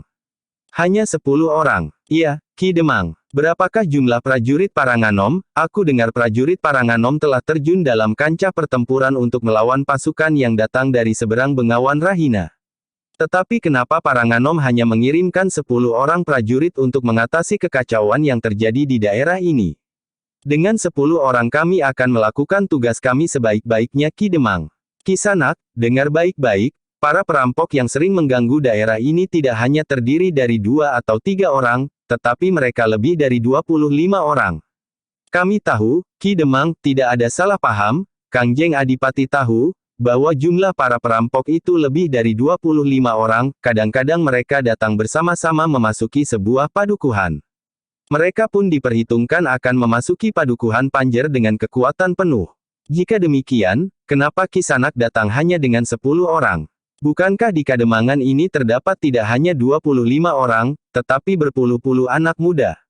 Oh, jadi kalian datang hanya untuk melihat bagaimana anak-anak muda kami dibantai oleh para perampok itu? Jika kami mengerahkan anak-anak muda kami, maka korban yang akan jatuh tentu lebih dari 25 orang, jika seorang perampok membunuh 2 orang anak muda atau lebih, apa jadinya dengan Kadipaten Panjer? Matiasta tersenyum, katanya kemudian, Ki Demang, apakah kami boleh menjelaskan rencana kami? Rencana apa? Agaknya Rembana tidak dapat menahan diri lagi, tiba-tiba saja ia pun berkata, Ki Demang, kau dengar dahulu apa yang akan dikatakan Raden Matiasta, baru kau berceloteh tentang nalarmu yang pendek itu. Wajah Ki Demang menjadi merah, sementara itu dengan cepat Matiasta menyambung, maaf Ki Demang, aku minta Ki Demang mendengarkan dahulu dan kemudian mempertimbangkan rencanaku dengan seksama agar Ki Demang dapat melihat dengan jelas, apa yang mungkin terjadi di Kademangan ini. Tetapi, siapakah yang dimaksud dengan Raden Matiasta? Aku Ki Demang. Tunggu, apakah aku berbicara dengan Raden Matiasta? Iya, nanti dulu, bukankah Raden Matiasta tidak berada di Kadipaten Paranganom? Sudah beberapa tahun lalu Raden Matiasta berada di sebuah padepokan. Dari mana Ki Demang tahu? Bertanya Matiasta. Aku mendengar dari seorang saudara sepupuku yang mengabdi di Kadipaten Paranganom. Ki Demang benar, sudah 4 tahun aku meninggalkan Kadipaten dan tinggal di Padepokan Panambangan. Jadi Raden adalah Raden Matiasta itu, aku pernah melihat Raden beberapa tahun yang lalu, aku sungguh-sungguh tidak dapat mengenali Raden lagi, Raden sekarang rasa-rasanya bukan Raden Matiasta yang pernah aku lihat pada suatu pertemuan di Kadipaten sekitar 4 tahun yang lalu. Aku sekarang sudah kembali, Ki Demang. Raden, aku mohon ampun atas segala keterlanjuranku. Tidak apa-apa, Ki Demang. Apa yang Ki Demang katakan itu benar. Ayahanda memang agak terlambat mengambil sikap. Tetapi maksud Ayahanda agar persoalan ini dapat diselesaikan dengan tuntas. Ya, Raden. Mungkin, Ki Demang kurang memahami rencana Ayahanda itu. Ki Demang tidak menjawab, ia hanya dapat menundukkan kepalanya saja. Raden Matiasta kemudian telah menjelaskan rencana di hadapan Ki Demang dan para bebahu. Kebetulan, aku dapat bertemu dengan para bebahu malam ini juga. Para bebahu itu pun mendengarkan keterangan Raden Matiasta dengan segenap perhatian, Ki Demang sekali-sekali mengangguk-angguk, namun kemudian mengerutkan keningnya, demikian pula para bebahu yang lain, ada yang segera dapat mereka pahami, tetapi ada pula yang masih memerlukan banyak penjelasan. Kami sengaja datang dalam tugas yang harus Ki Demang rahasiakan, berkata Matiasta kemudian, setidak-tidaknya jangan sempat membuat para perampok itu merubah rencananya. Ki Jagabaya yang masih belum paham benar langkah-langkah yang akan diambil oleh Raden Matiasta itu pun bertanya, bagaimanapun juga, bukankah Raden Matiasta berniat bertumpu pada kekuatan anak-anak muda Kademangan ini? Itulah yang kami khawatirkan Raden, korban akan berjatuhan.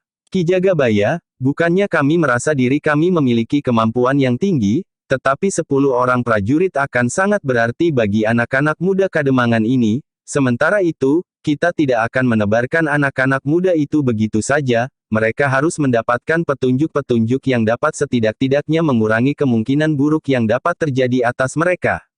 Tetapi menurut pendapatku, Paranganom lebih baik mengirimkan prajurit lebih banyak lagi. Itu tidak akan menyelesaikan persoalannya dengan tuntas, bahkan mungkin kita tidak akan pernah dapat bertemu lagi apalagi bertempur dengan para perampok itu, mereka akan menyingkir, merubah rencana mereka dan membuat mereka semakin berhati-hati. Ki Jagabaya menarik nafas dalam-dalam. Ki Jagabaya, berkata Rembana, kita diam-diam harus menyelenggarakan latihan, kita pergunakan waktu yang pendek itu untuk sekedar menunjukkan kepada anak-anak muda, apa yang harus mereka lakukan dengan senjata-senjata mereka untuk melindungi diri mereka. Waktu kita hanya terhitung hari, sahut Ki Jagabaya. Ya, mungkin sepekan, mungkin 2 pekan, kita manfaatkan waktu itu sebaik-baiknya, Ki Jagabaya dapat membuat gelar. Mengadakan latihan terbuka di halaman Banjar atau di padang perdu di lereng perbukitan, sementara itu, yang lain mengadakan latihan-latihan kepada 5 orang di tempat tertutup, bukankah sudah ada 50 orang yang serba sedikit mendapatkan bimbingan apa yang sebaiknya mereka lakukan jika mereka benar-benar harus menghadapi para perampok? Ki Demang mengangguk-angguk, katanya, aku dapat mengerti rencana Raden. Jika para perampok itu benar-benar datang ke Panjar, maka yang akan ikut bersama kami menangani para perampok itu adalah anak-anak muda yang ikut berlatih bersama para prajurit. Sementara itu, anak-anak muda yang berlatih bersama Ki Jagabaya dan barangkali bersama para bebahu yang lain atau Ki Demang sendiri, akan memagari arena agar tidak seorang pun di antara para perampok itu yang sempat melarikan diri. Ki Jagabaya itu pun mengangguk-angguk. Jika telah jatuh korban di kademangan lain, maka agaknya anak-anak mudanya tidak dipersiapkan sama sekali untuk menghadapi kemungkinan yang buruk itu, mereka tidak siap turun ke arena pertempuran melawan 25 orang perampok. Meskipun jumlah mereka jauh lebih banyak, tetapi tanpa petunjuk sama sekali, mereka memang akan mengalami kesulitan, bahkan 2 orang telah terbunuh dan beberapa orang yang lain terluka. Ya, Raden, Ki Jagabaya masih mengangguk-angguk. Nah, sebaiknya Ki Jagabaya memberikan petunjuk-petunjuk kepada mereka, apa yang harus mereka lakukan menghadapi para perampok, demikian pula para prajurit akan melatih anak-anak muda yang akan ditunjuk oleh Ki Jagabaya. Baik Raden, berkata Ki Demang, jika demikian, maka kami pun dapat berharap akan dapat mengatasi jika para perampok itu, jika benar-benar mereka akan datang kemari. Nah, jika Ki Demang sependapat, maka aku minta Ki Demang, Ki Jagabaya dan para bebahu segera mengatur, di mana latihan-latihan khusus itu akan diadakan, masing-masing untuk 5 orang anak muda terpilih, memiliki keberanian, kesediaan mengabdi dan berkorban jika perlu, serta unsur kewadagan yang memadai. Baik Raden, jawab Ki Demang, malam ini juga para bebahu akan melakukannya. Tetapi semuanya harus dilakukan dengan hati-hati, kita akan berusaha merahasiakannya, jika para perampok mengetahuinya, mereka akan dapat merubah sasaran mereka. Tetapi bagaimana dengan latihan-latihan di tempat terbuka itu? Latihan-latihan yang dipimpin sendiri oleh Ki Demang, Ki Jagabaya dan para bebahu itu justru akan memancing mereka untuk datang, mereka akan merasa ditantang oleh anak-anak muda kademangan ini. Baik, baik, aku mengerti. Pembicaraan mereka pun kemudian terputus, seorang pun gadis keluar lewat pintu peringgitan sambil membawa nampan untuk menghidangkan minuman kepada keempat orang tamu yang datang di rumah Ki Demang itu. Ketika dengan tidak sengaja Raden Matyasta memandang wajah gadis itu, maka jantungnya tergetar. Gadis yang memanjat ke usia dewasa itu, adalah gadis yang sederhana, tetapi dalam kesederhanaannya, wajahnya yang cerah bagaikan memancarkan kepribadiannya yang terang. Namun Raden Matyasta segera menyadari, bahwa ia datang sebagai seorang tamu yang baru pertama kalinya mengunjungi keluarga Ki Demang Panjar. Matyasta pun belum tahu siapakah gadis itu, atau bahkan mungkin ia bukan seorang pun gadis, mungkin ia justru menantu Ki Demang Panjar. Karena itu, maka Raden Matyasta pun berusaha untuk tidak memperhatikannya lagi, namun di luar sadarnya, sekali-sekali anak muda itu memandang wajah gadis yang menghidangkan mangkuk-mangkuk minuman hangat itu. Ketika kemudian gadis itu meninggalkan peringgitan dan masuk ke ruang dalam, maka Ki Demang pun mempersilahkan tamu-tamunya, marilah Angger, para senapati, minumlah, mumpung masih hangat. Terima kasih Ki Demang, sahut Matyasta yang berusaha mengusai dirinya. Namun sejenak kemudian, gadis itu telah keluar lagi dari ruang dalam sambil membawa minuman pula bagi para bebahu. Aku tidak tahu, yang manakah minuman paman masing-masing, aku bawakan yang baru bagi paman. Kata-kata gadis itu pun terdengar bagaikan sebuah lagu yang lembut. Sejenak kemudian, ketika gadis itu sudah hilang di balik pintu peringgitan, sekali lagi Ki Demang mempersilahkan tamu-tamunya untuk minum. Sambil minum, maka Raden Matyasta dan Ki Demang telah mematangkan kesepakatan mereka, apa yang sebaiknya mereka lakukan di Kademangan itu. Kita harus manfaatkan waktu sebaik-baiknya, Ki Demang, berkata Raden Matyasta. Baik, Raden, mulai malam ini juga, para bebahu akan mulai dengan kerja mereka sebagaimana kita sepakati bersama. Demikianlah sejenak kemudian, maka Ki Demang mempersilahkan tamu-tamu mereka dari Paranganom itu makan malam. Aku sudah makan sebelum berangkat kemari, desis Ki Kebayan. Tetapi Ki Demang pun menyahut, aku tadi juga sudah makan, tetapi biarlah kita menemani tamu-tamu kita untuk makan malam. Setelah makan, maka para tamu itu pun dipersilahkan untuk beristirahat di gandok sebelah kanan. Kepada para tamu Ki Demang itu berkata, silakan Raden dan para senapati, tetapi inilah rumah di padesaan, sederhana dan barangkali kotor, kami sediakan 2 buah bilik di gandok sebelah kanan. Terima kasih Ki Demang, tetapi ini sudah terlalu baik bagi kami. Kami para prajurit sudah terbiasa tidur di sembarang tempat, bahkan di tempat-tempat terbuka, di pategalan atau di hutan sekalipun. Itu bila para prajurit berada dalam keadaan terpaksa. Raden Matyasta tersenyum, katanya, terima kasih atas sambutan yang baik dari Ki Demang dan para bebahu. Besok masih ada 6 orang prajurit yang akan datang, tetapi mereka tidak datang bersama-sama, mereka akan langsung menuju kemari dan minta untuk dapat dipertemukan dengan Ki Demang. Baik, Raden, besok atau kapanpun mereka datang, aku akan terima dengan senang hati, bahkan dengan harapan-harapan sebagaimana kedatangan Raden dan ketiga senapati itu. Kami akan berusaha sebaik-baiknya, Ki Demang. Demikianlah Raden Matyasta dan ketiga senapati itu pun telah dibawa ke gandok sebelah selatan, 2 bilik telah disediakan bagi mereka. Namun ternyata bahwa ketiga senapati itu lebih senang berada di dalam satu bilik, sedangkan bilik yang lain dipergunakan oleh Matyasta sendiri. Sebenarnya salah seorang dari kakang bertiga beristirahat di bilik ini bersama aku, ajak Raden Matyasta. Tetapi ketiga senapati itu agaknya merasa segan, sehingga mereka memilih tidur di atas sebuah amben bambu yang mereka rasa cukup besar bagi mereka bertiga. Namun mereka berempat tidak segera berbaring, mereka bergantian peringgitan ke pakiwan. Biasanya aku mandi dahulu baru makan, sekarang aku terpaksa makan dahulu. Kita tunggu sebentar sampai nasi ini turun ke dalam perut, baru kita mandi, mudah-mudahan para perampok itu tidak datang malam ini. Setelah mandi maka tubuh mereka pun merasa segar, namun dengan demikian, ketika kentongan di gardu di sebelah rumah Ki Demang itu mengisyaratkan bahwa malam telah sampai ke pertengahannya, mereka pun membaringkan tubuh mereka di pembaringan. Raden Matyasta yang tidur sendiri di dalam bilik yang terpisah, justru segera dapat tertidur. Anak-anak muda yang meronda itu tentu akan berjaga-jaga sampai dini hari, berkata Raden Matyasta di dalam hatinya, dengan demikian, maka ia pun menjadi tenang, sehingga beberapa saat kemudian, Raden Matyasta itu pun telah tertidur nyenyak.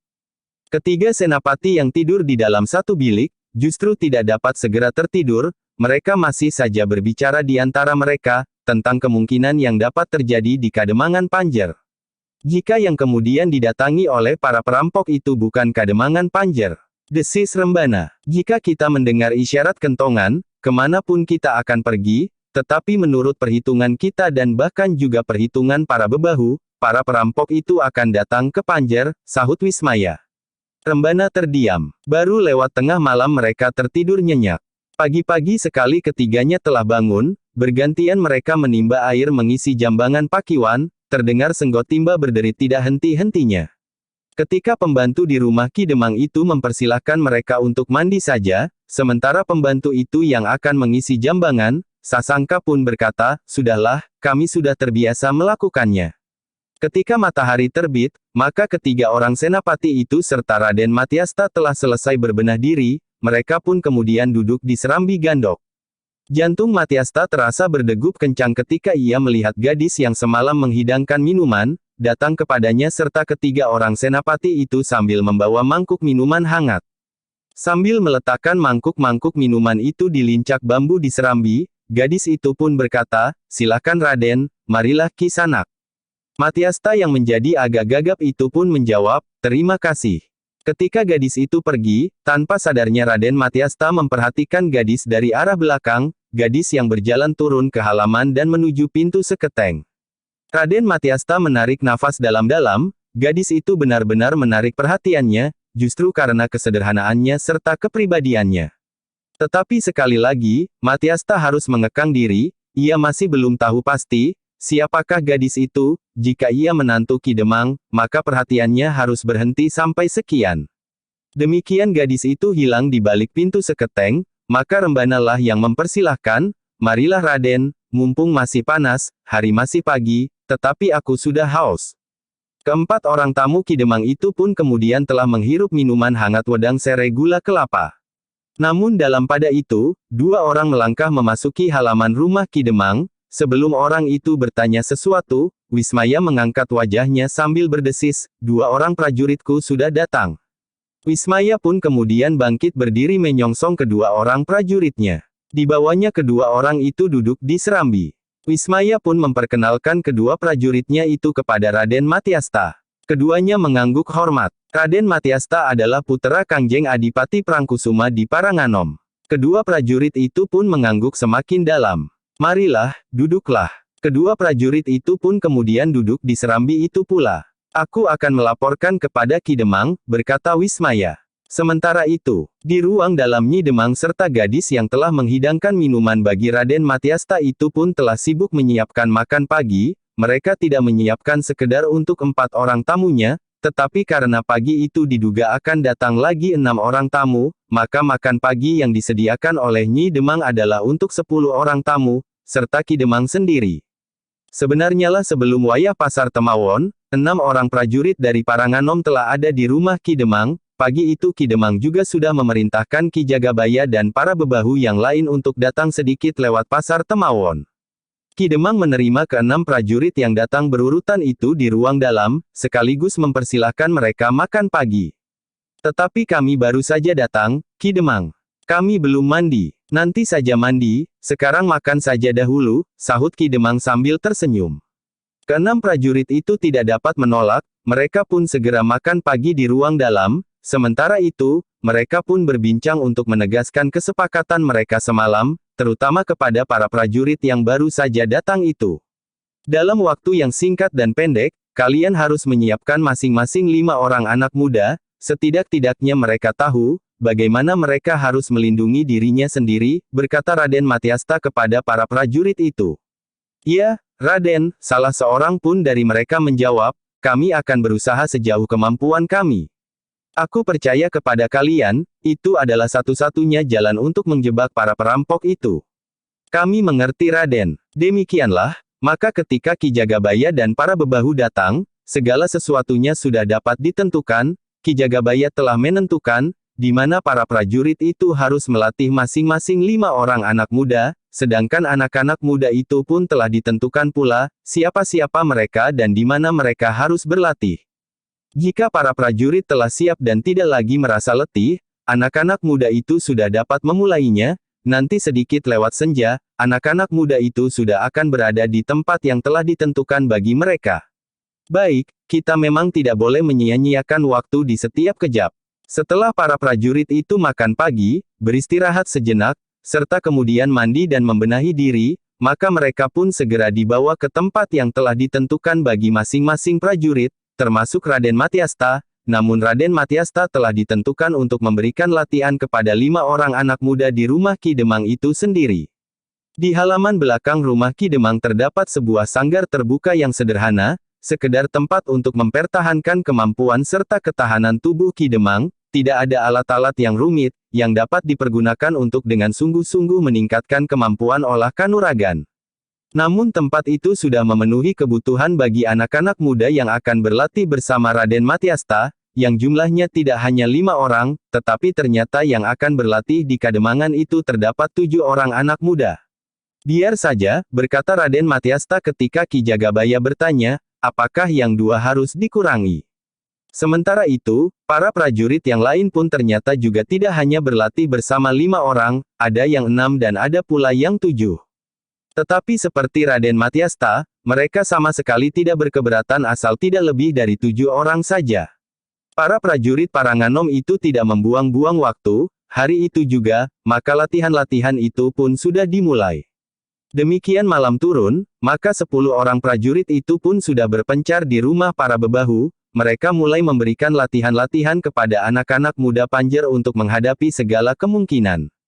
Jika kami, para prajurit datang dengan kekuatan penuh untuk menghadapi para perampok tanpa meningkatkan kemampuan anak-anak muda Kademangan ini sendiri. Maka jika pada suatu saat kami meninggalkan padukuhan ini akan menjadi sasaran dendam mereka, berkata salah seorang pun prajurit kepada 6 orang anak muda yang berlatih kepadanya, tetapi jika kalian sendiri mempunyai bekal yang memadai, maka kalian tidak akan cemas sedikit pun pada suatu saat kami meninggalkan Kademangan ini. Anak-anak muda itu pun mengangguk-angguk, mereka menyadari sepenuhnya, apa yang sedang dihadapi oleh Kademangannya serta kewajiban yang akan dipikulnya. Kesadaran itu telah mendorong anak-anak muda Kademangan Panjer berlatih dengan sungguh-sungguh, mereka bekerja keras menempa diri di bawah bimbingan para prajurit pilihan, mereka mempergunakan waktu yang singkat itu dengan sebaik-baiknya. Karena itu, anak-anak muda yang berlatih secara khusus itu tidak menghitung waktu lagi, mereka tidak lagi melakukan pekerjaan mereka sehari-hari atas izin orang tua mereka, karena orang mereka juga mengerti, untuk apa anaknya berlatih dengan tekun setiap hari. Selain mereka, maka Ki Demang, Ki Jagabaya dan para bebahu telah memanggil anak-anak muda Kademangan itu untuk melakukan latihan terbuka, mereka berlatih di halaman Banjar Kademangan. Di padukuhan-padukuhan mereka berlatih di halaman Banjar Padukuhan atau di halaman rumah Ki Bekel. Para bekel di padukuhan-padukuhan tidak tinggal diam, mereka telah memberikan latihan-latihan sejauh dapat mereka lakukan, karena pada umumnya para bebahu adalah orang-orang yang mempunyai kelebihan. Namun selain Ki Bekel, tidak ada yang tahu bahwa di padukuhan induk telah dilakukan latihan-latihan khusus bagi beberapa orang anak muda terpilih. Anak-anak muda itu sendiri juga tidak bercerita kepada kawan-kawan bahwa mereka telah melakukan latihan-latihan khusus yang berat di bawah bimbingan prajurit pilihan. Tetapi dalam pada itu, di samping mereka yang dengan sukarela berlatih di tempat-tempat terbuka, ada pula mereka yang dengan berterus terang menolak untuk ikut serta. Aku tidak mau menyurupkan kepalaku ke dalam api, berkata seorang anak muda yang dalam kehidupannya sehari-hari dikenal sebagai seorang pun anak muda yang penakut. Siapakah yang menyuruhmu menyurupkan kepalamu ke dalam api?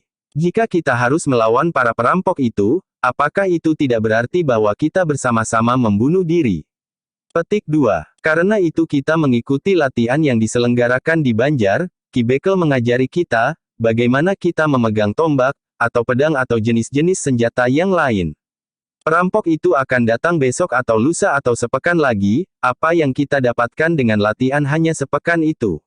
Banyak, jawab kawannya. Apa saja? Petik 2. Kita tahu bahwa kita jangan melawan seorang pun, kita tahu, bahwa kita harus melawan mereka dalam kelompok-kelompok, 4 atau 5 orang bersama-sama melawan seorang pun perampok. Jika kita bersama-sama mengacungkan senjata dari arah yang berbeda, maka perampok itu tentu akan kebingungan, tetapi kita jangan ragu-ragu, jika ada di antara kita yang ragu-ragu, maka akibatnya akan menjadi sangat buruk bagi kita.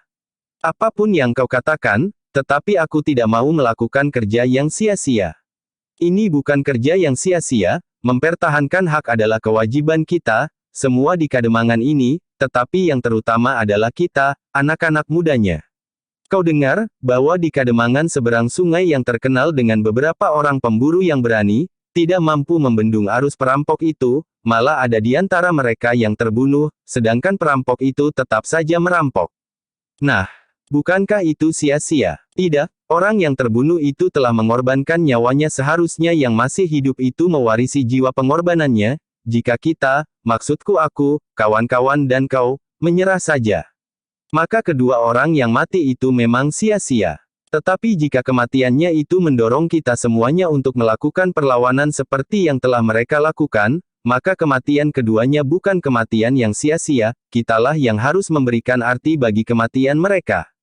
Kau berbicara dengan gelora perasaanmu yang telah dibakar oleh Ki Bekel.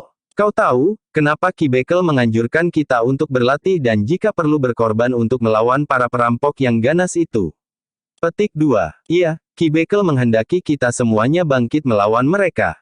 Omong kosong, Ki Bekel menganjurkan agar kalian semuanya bersedia berlatih untuk melawan para perampok itu, karena Ki Bekel adalah seorang yang kaya, dengan kesediaan kalian berkorban, maka Ki Bekel akan merasa aman. Harta bendanya terlindungi tanpa memperdulikan bahwa ada di antara kita akan mati terbunuh. Betapa kerdilnya jiwamu, kau sama sekali tidak mengikat diri ke dalam satu kesatuan di antara penghuni padukuhan ini. Terserahlah, apa saja penilaianmu, tetapi aku tidak mau mati sia-sia. Sudahlah, jika kau memang ketakutan mendengar sebutan perampok itu, jangan ikut campur, kami akan melaksanakan tugas kami dengan baik, kami akan membantu mempertahankan kekayaan yang terdapat di kampung halaman kami. Anak muda yang penakut itu terdiam, tetapi ia tidak berbicara apa-apa lagi. Dalam pada itu, ternyata hanya seorang anak muda yang berusaha menghindar karena ketakutan, tetapi para bekel tidak memaksa mereka, para bekel justru selalu bertanya kepada anak-anak muda yang berlatih di rumahnya, siapakah di antara mereka yang memang tidak berani menghadapi langsung para perampok bersenjata itu. Sebaiknya kalian minggir, tidak apa-apa, kami tidak akan mendendam kalian. Jika kalian memang merasa ketakutan dan terpaksa harus turun ke gelanggang, maka kalian hanya akan menjadi beban kawan-kawanmu yang memang benar-benar berani menghadapi lawan yang meskipun tidak seimbang, tetapi aku selalu memperingatkan, jangan hadapi mereka seorang pun lawan seorang pun, aku dan barangkali Ki Jagabaya Kademangan dan bahkan Ki Demang sendiri, tidak akan menghadapi para perampok itu dalam perang tanding. Beberapa orang memang minggir, tetapi sebaliknya, orang-orang yang sudah tidak tergolong anak-anak muda lagi, bahkan mereka yang sudah mempunyai 1-2 orang anak, telah menyatakan kesediaan mereka untuk ikut berlatih bersama Ki Bekel dan para bebahu Kademangan Panjer. Bahkan Ki Jagabaya sering datang pula untuk melihat latihan-latihan itu. Sementara itu, anak-anak muda yang terpilih, berlatih dengan sungguh-sungguh di bawah bimbingan para prajurit, mereka kerja keras tanpa mengenal lelah. Dari hari ke hari mereka mendapat petunjuk yang penting, namun juga melakukan latihan-latihan langsung untuk memahami dan membiasakan diri mempergunakan berbagai macam senjata. Sementara itu, pengawasan dilakukan dengan sebaik-baiknya oleh anak-anak muda Kademangan Panjer, dengan petunjuk para prajurit Paranganom mereka dapat melakukan tugas mereka dengan baik. 2 pekan telah berlalu, ternyata masih belum ada tanda-tanda bahwa para perampok akan memasuki Kademangan Panjer, tetapi para perampok itu juga tidak memasuki Kademangan lain di sekitar padukuhan Panjer, mereka juga tidak mendatangi Kademangan Kayulegi. Sebenarnya lah para perampok juga sedang mengadakan pengamatan atas sasaran yang akan mereka pilih, ada di antara mereka yang memilih untuk pergi ke Kayulegi. Baru kemudian ke Panjer, tetapi beberapa orang perampok ternyata telah tersinggung dengan sikap anak-anak muda Panjer yang telah mengadakan latihan-latihan di bawah bimbingan Ki Demang, para bebahu dan para bekel. Apakah latihan-latihan itu mempunyai pengaruh? Bertanya salah seorang pun perampok yang kepalanya botak. Ki Lurah minta kita melihat, sejauh mana latihan-latihan itu diadakan, apakah anak-anak muda itu benar-benar dapat ditempa untuk menjadi pahlawan bagi Kademangan mereka, atau hanya sekedar omong kosong untuk menggertak kita, sahut kawannya. Aku setuju, kita akan melihat, apa saja yang dilakukan oleh anak-anak muda itu. Sebenarnya lah 2 orang di antara para perampok itu telah ditugaskan untuk pergi ke Panjer melihat latihan-latihan yang diselenggarakan di halaman Banjar atau di halaman rumah para bebahu dan para bekel. Namun ketika keduanya kembali ke sarang mereka, maka keduanya pun tertawa berkepanjangan, katanya, rupanya Ki Demang Panjer itu sudah gila, ketika aku lewat di depan Banjar Padukuhan Induk, Ki Demang sendirilah yang sedang memberikan latihan-latihan kepada anak-anak muda, tidak ada yang perlu dicemaskan, mereka memang belajar menggenggam senjata, tetapi senjata itu akan dapat membunuh diri mereka sendiri.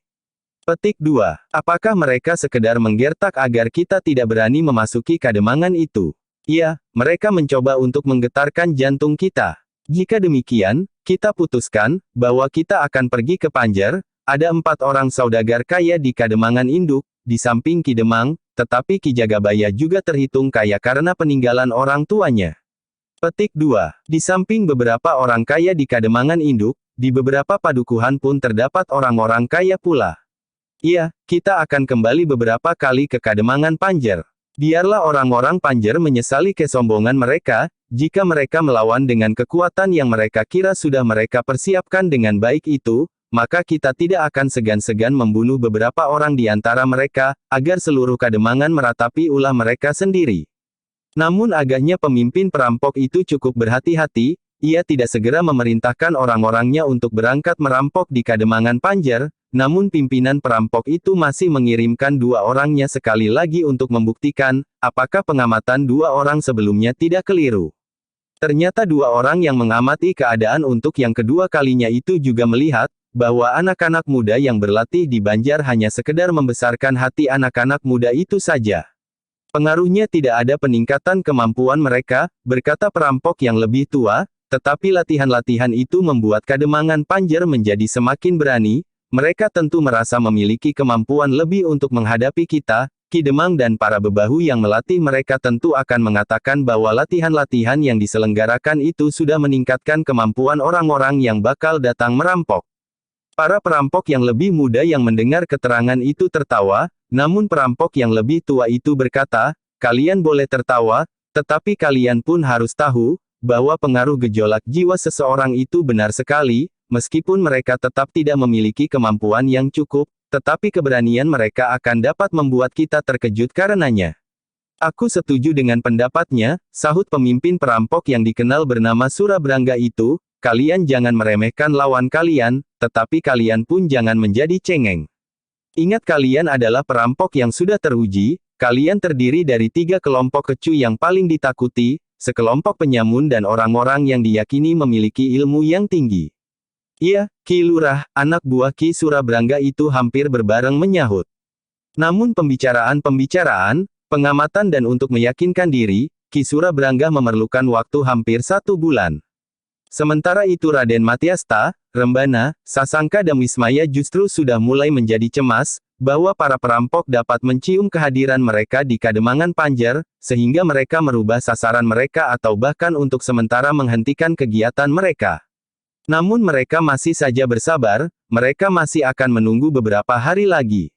Selagi mereka menunggu di Kademangan Panjer, maka Raden Matyasta pun telah dapat berkenalan dengan gadis yang telah menggetarkan jantungnya.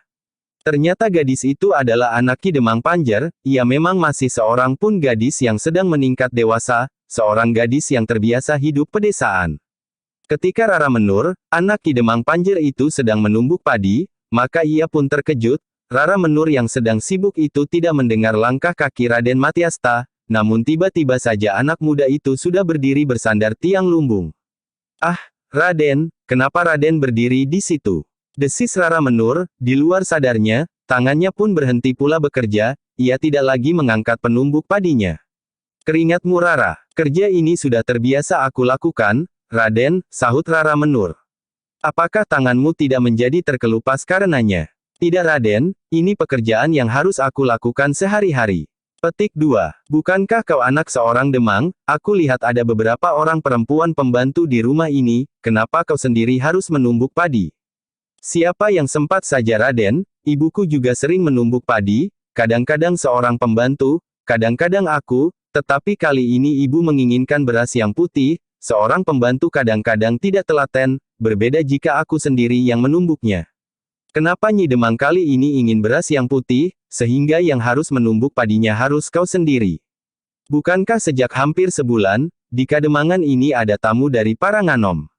Petik 2. Oh, Raden Matyasta mengangguk-angguk, jadi kau menumbuk padi untuk menjamu kami yang datang dari Paranganom.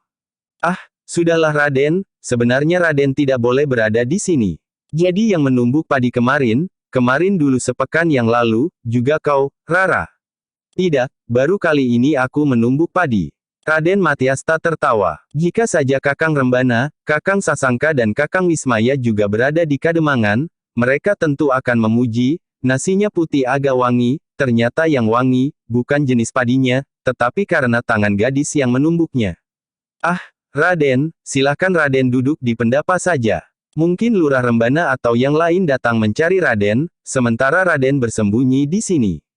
Mereka tidak akan kemari pada wayah begini, Rara. Mereka sedang sibuk berlatih bersama anak-anak muda di rumah para bebahu itu. Apakah latihan-latihan yang mereka selenggarakan itu tidak berhenti untuk beristirahat? Raden sekarang juga tidak sedang berlatih. Aku sudah berlatih sejak matahari belum terbit, Rara. Mungkin Ki Lurah Rembana dan yang lain juga sudah berlatih sejak matahari terbit. Raden Matyasta tertawa. Namun tiba-tiba saja Rara Menur itu mengerutkan keningnya, kemudian dengan nada rendah ia pun berkata, "Lihat Raden, bukankah aku benar?"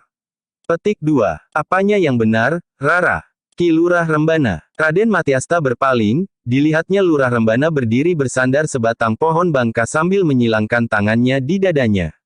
"Kau Kakang, apakah aku mengganggu, Raden?" bertanya Lurah Rembana. "Tentu Kakang, Kakang sudah mengganggu kesenanganku."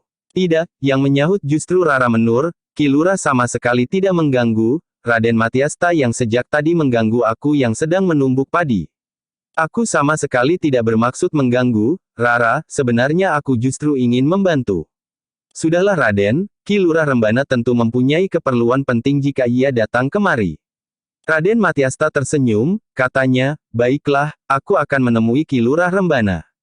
Tetapi aku harus berpesan kepadanya, agar lain kali Kakang Rembana jangan mengganggu aku jika aku sedang beristirahat." "Ah, bukankah Ki Lurah tidak mengganggu?" Sejak ia datang, ia berdiri saja di sana tanpa mengucapkan sepatah kata pun.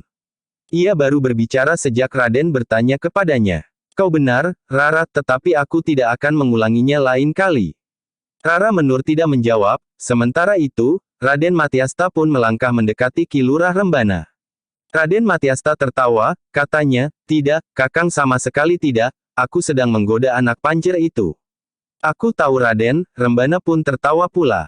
"Bagaimana menurut pendapatmu? Bukankah ia seorang gadis yang cantik?" "Iya, Raden, gadis itu memang cantik. Bukan hanya itu, tetapi juga kepribadiannya menarik, ia anak seorang Demang. Tetapi ia melakukan kerja apapun juga sebagaimana seorang gadis padesan, dan ternyata gadis itu cukup cerdas. Aku pernah mendengar gadis itu berbicara dengan ayahnya tentang jalannya pemerintahan di Kademangan ini, ternyata cukup banyak yang diketahuinya, bahkan terlalu banyak bagi seorang gadis seperti Rara Menur." Petik 2. Nampaknya ia juga seorang gadis penurut. Iya, ia bukan anak manja meskipun ia anak satu-satunya. Keduanya pun kemudian melangkah ke halaman depan rumah Ki Demang Panjer, ternyata di Pringgitan Sasangka dan Wismaya telah duduk bersama Ki Demang. "Kapan kalian datang?" bertanya Rembana. "Baru saja," Ki Demanglah yang menjawab. "Kau malah sudah ada di sini," desis Sasangka. "Aku mencari Raden Matyasta di belakang, nampaknya." Petik 2. Rembana tidak meneruskan kata-katanya, tetapi ia berpaling memandang Raden Matyasta sambil tersenyum. "Sudahlah," berkata Raden Matyasta, "marilah kita naik." Sejenak kemudian, Raden Matyasta dan ketiga orang senapati muda itu serta Ki Demang telah duduk melingkar di Pringgitan. "Ada sesuatu yang ingin aku sampaikan Raden," berkata Rembana kemudian.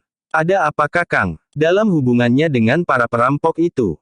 Raden Matyasta mengangguk-angguk. Dua orang pengawas telah melihat dua orang yang mencurigakan lewat di jalan utama Kademangan ini.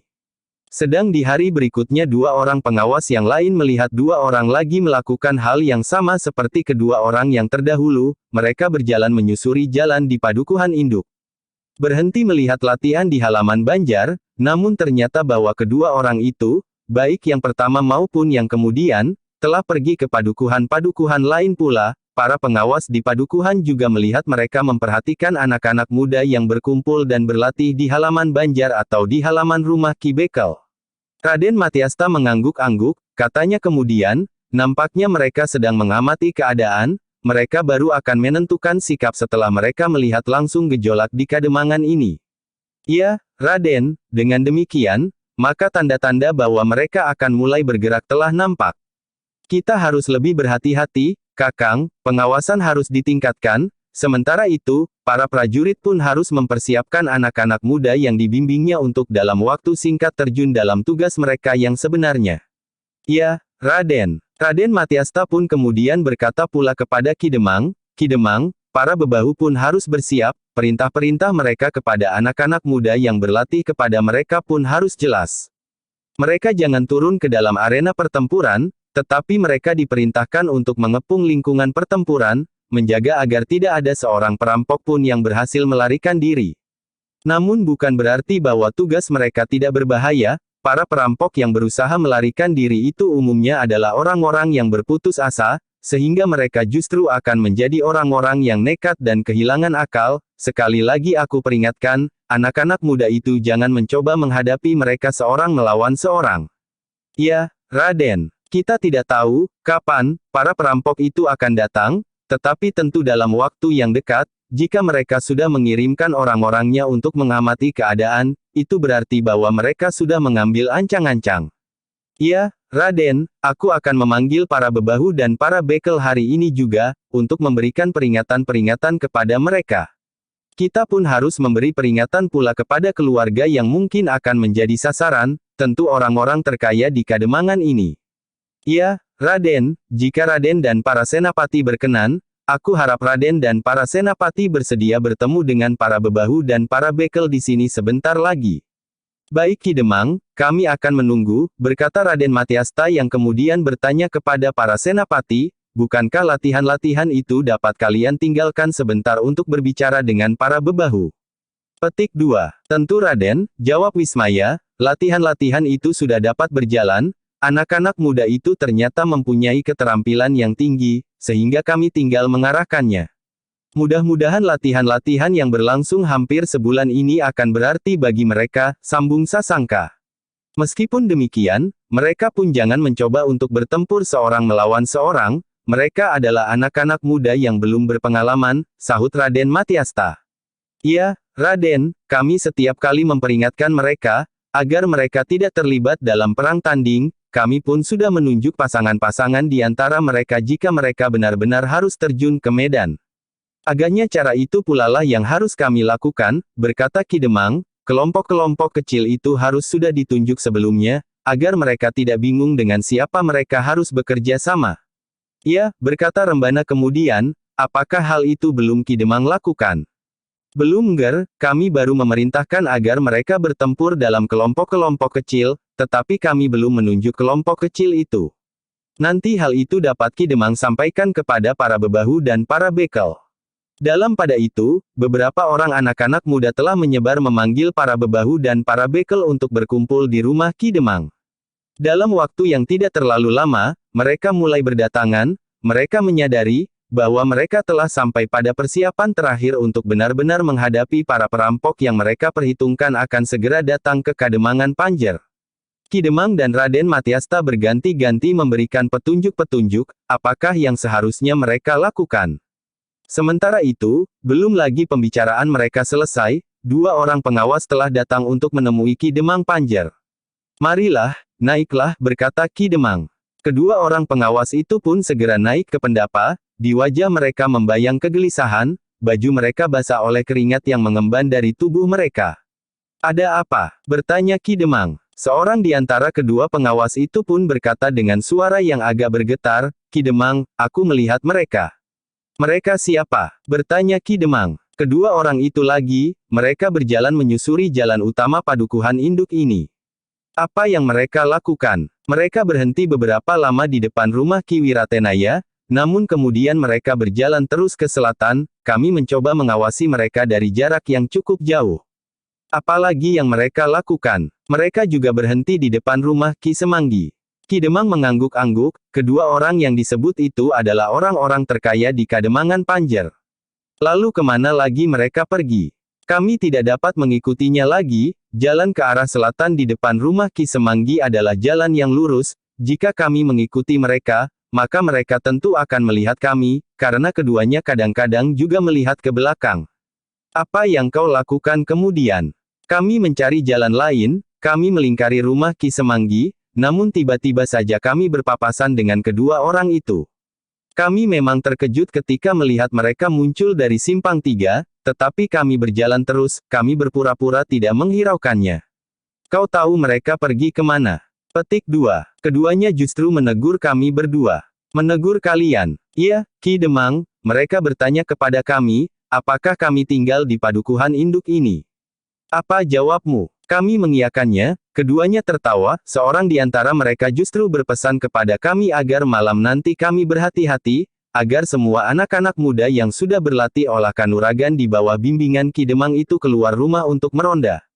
Untuk apa menurut mereka? Mereka tidak mengatakannya, namun mereka pergi sambil tertawa berkepanjangan. Nampaknya sudah jelas, Ki Demang, berkata Raden Matyasta, mereka akan datang malam nanti. Kedua orang itu tentu berusaha meyakinkan sasaran mereka, agaknya kedua rumah itulah yang akan mereka datangi malam nanti. Ya, Raden. Waktu kita tidak banyak lagi Ki Demang, kita harus segera mempersiapkan segala-galanya, terutama di padukuhan induk ini.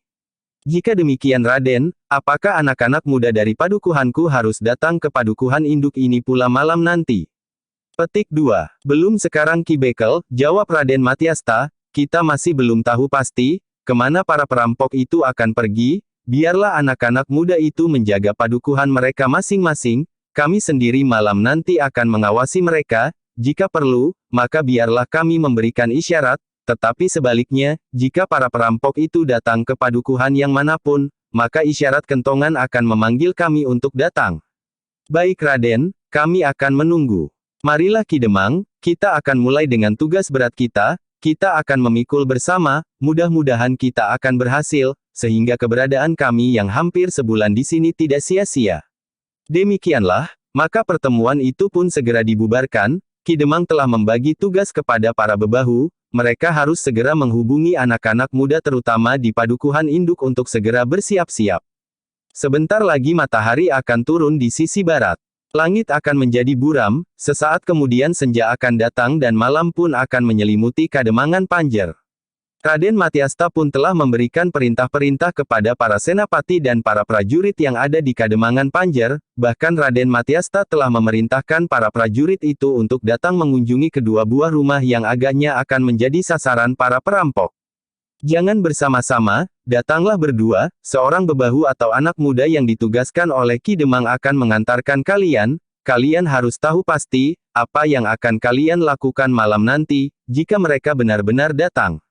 Para prajurit dan para senapati itu pun menjalankan perintah Raden Matyasta dengan sebaik-baiknya, sementara Ki Demang telah minta agar pemilik rumah itu justru meninggalkan rumah mereka. Sebaiknya kalian berada di rumahku atau rumah Ki Jagabaya atau rumah para bebahu yang lain. Mungkin keadaan akan menjadi gawat, meskipun kami masih berharap, mudah-mudahan tidak terjadi apa-apa malam ini nanti di rumah kalian, berkata Ki Demang kepada keluarga Ki Wiratenaya dan Ki Semanggi. Ternyata kedua keluarga itu tidak berkeberatan, mereka percayakan rumah mereka di bawah pengawasan para bebahu Kademangan Panjer serta para prajurit Paranganom yang berada di Kademangan mereka. Ketika kemudian senja turun, maka segala sesuatunya sudah siap, meskipun tidak nampak gejolak di permukaan, namun Kademangan Panjer sudah berada dalam kesiagaan penuh. Jangan membuat Kademangan ini menjadi resah dan ketakutan, berkata Raden Matyasta kepada para prajurit, sementara Ki Demang pun berusaha agar Kademangan Panjer tetap tenang. Namun bagaimanapun juga Ki Demang berusaha, masih juga terasa ketegangan yang mencengkam para penghuninya. Malam pun perlahan-lahan turun menyelimuti Kademangan Panjer, langit nampak cerah dan bintang-bintang pun bergayutan. Beberapa orang anak muda yang terpilih di antara mereka yang berlatih di bawah bimbingan para prajurit, mendapat tugas untuk mengawasi jalan-jalan utama menuju ke padukuhan induk, sementara itu anak-anak muda di padukuhan-padukuhan yang lain telah mendapat perintah untuk tidak mengganggu jika mereka melihat iring-iringan sekelompok orang yang menuju ke padukuhan induk. Biarlah para perampok itu sampai ke padukuhan induk, kecuali jika mereka merampok di padukuhan-padukuhan lain, maka padukuhan itu harus membunyikan isyarat agar para prajurit segera datang, pesan Ki Demang kepada para bekel. Sebenarnya lah, malam ini para perampok itu di bawah pimpinan Surabrangga telah mempersiapkan orang-orangnya untuk memasuki padukuhan induk Kademangan Panjer. Mereka sudah menentukan untuk memasuki dua buah rumah orang terkaya di padukuhan induk Kademangan Panjer, rumah Ki Wiratenaya dan rumah Ki Semanggi, keduanya adalah saudagar yang berhasil. Aku telah mempermainkan anak-anak muda Kademangan Panjer, berkata salah seorang dari para perampok itu. Apa yang kau lakukan? Jika anak-anak muda itu menantang kita dengan berlatih olah kanuragan di bawah bimbingan Demang Panjer dan para bebahu, maka aku berkata kepada anak muda Panjer yang aku temui di jalan, agar mereka mempersiapkan diri malam nanti. Kau memang gila, geram Surabrangga. Bukankah kita tersinggung dengan latihan-latihan yang mereka lakukan, seakan-akan mereka akan dapat menandingi kita? Petik 2. Jika anak-anak muda itu benar-benar berusaha melawan, kita akan menjadi pening juga. Kenapa? Kita akan membantai mereka seperti menebas batang ilalang. Itulah yang membuat kepala kita pening. Apakah kita akan membunuh anak-anak muda itu? Jika 1-2 orang di antara mereka sudah terbunuh, maka yang lain akan melarikan diri, berkata seorang perampok yang lain. Namun seorang yang sudah lebih tua dari mereka berkata, kita akan berusaha untuk menemukan Ki Demang Panjer yang tentu akan memimpin anak-anak muda itu. Kita paksa Ki Demang untuk memerintahkan anak-anak muda itu menyingkir. Jika Ki Demang Panjer yang sombong itu keras kepala dan mungkin juga Ki Jagabaya Panjer telah mati, maka anak-anak muda itu akan lari dengan sendirinya. Yang akan membuat jantung kita menjadi sangat tegang, jika anak-anak muda itu tidak mau menyingkir. Apa boleh buat, berkata seorang yang bertubuh agak pendek, tetapi otot-ototnya menjorok di permukaan kulitnya, wajahnya yang cacat membuatnya menjadi sangat menyeramkan.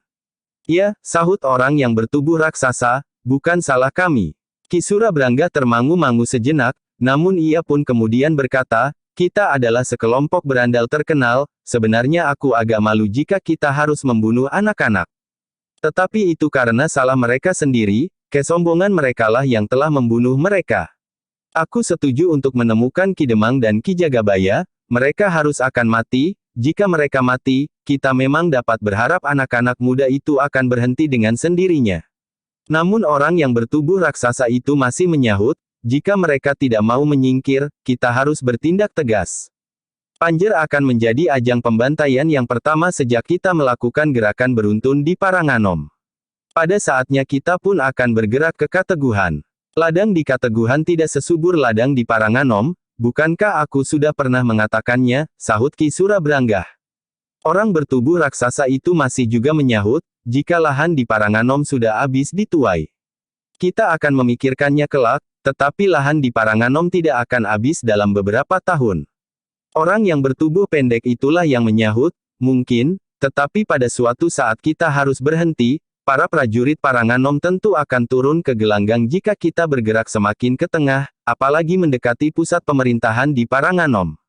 Kita akan memikirkannya kelak, jangan sekarang kita siap memasuki padukuhan induk Kademangan Panjer, potong Ki Surabrangga. Yang lain pun terdiam. Ketika malam menjadi semakin gelap, para perampok itu sudah berada di pategalan di perbatasan Kademangan Panjer, mereka masih sempat beristirahat sejenak, baru kemudian, setelah lewat wayah sepi bocah, Ki Surabrangga membawa anak buahnya untuk bergerak. Ki Surabrangga telah bergerak ke padukuhan induk Kademangan Panjer. Sebelum mereka mulai bergerak, Ki Surabrangga pun telah berpesan kepada anak buahnya untuk tidak berbuat apa-apa di padukuhan-padukuhan yang akan mereka lewati. Kenapa? Bertanya yang bertubuh raksasa. Jika kita mengganggu padukuhan yang kita lewati, maka akan ada di antara para penghuninya yang akan memukul kentongan. Apa salahnya? Orang-orang padukuhan induk tentu sudah mengira bahwa kita akan datang malam ini. Itulah bodohnya kedua orang yang menuruti gejolak perasaannya itu. Apakah kita akan menjadi ketakutan jika anak-anak muda itu bersiap-siap menyongsong kedatangan kita? Bukan ketakutan, tetapi sudah aku katakan, apakah kita harus membunuh anak-anak muda itu? Sementara itu, orang-orang terkaya di Panjer itu sempat menyembunyikan harta benda mereka.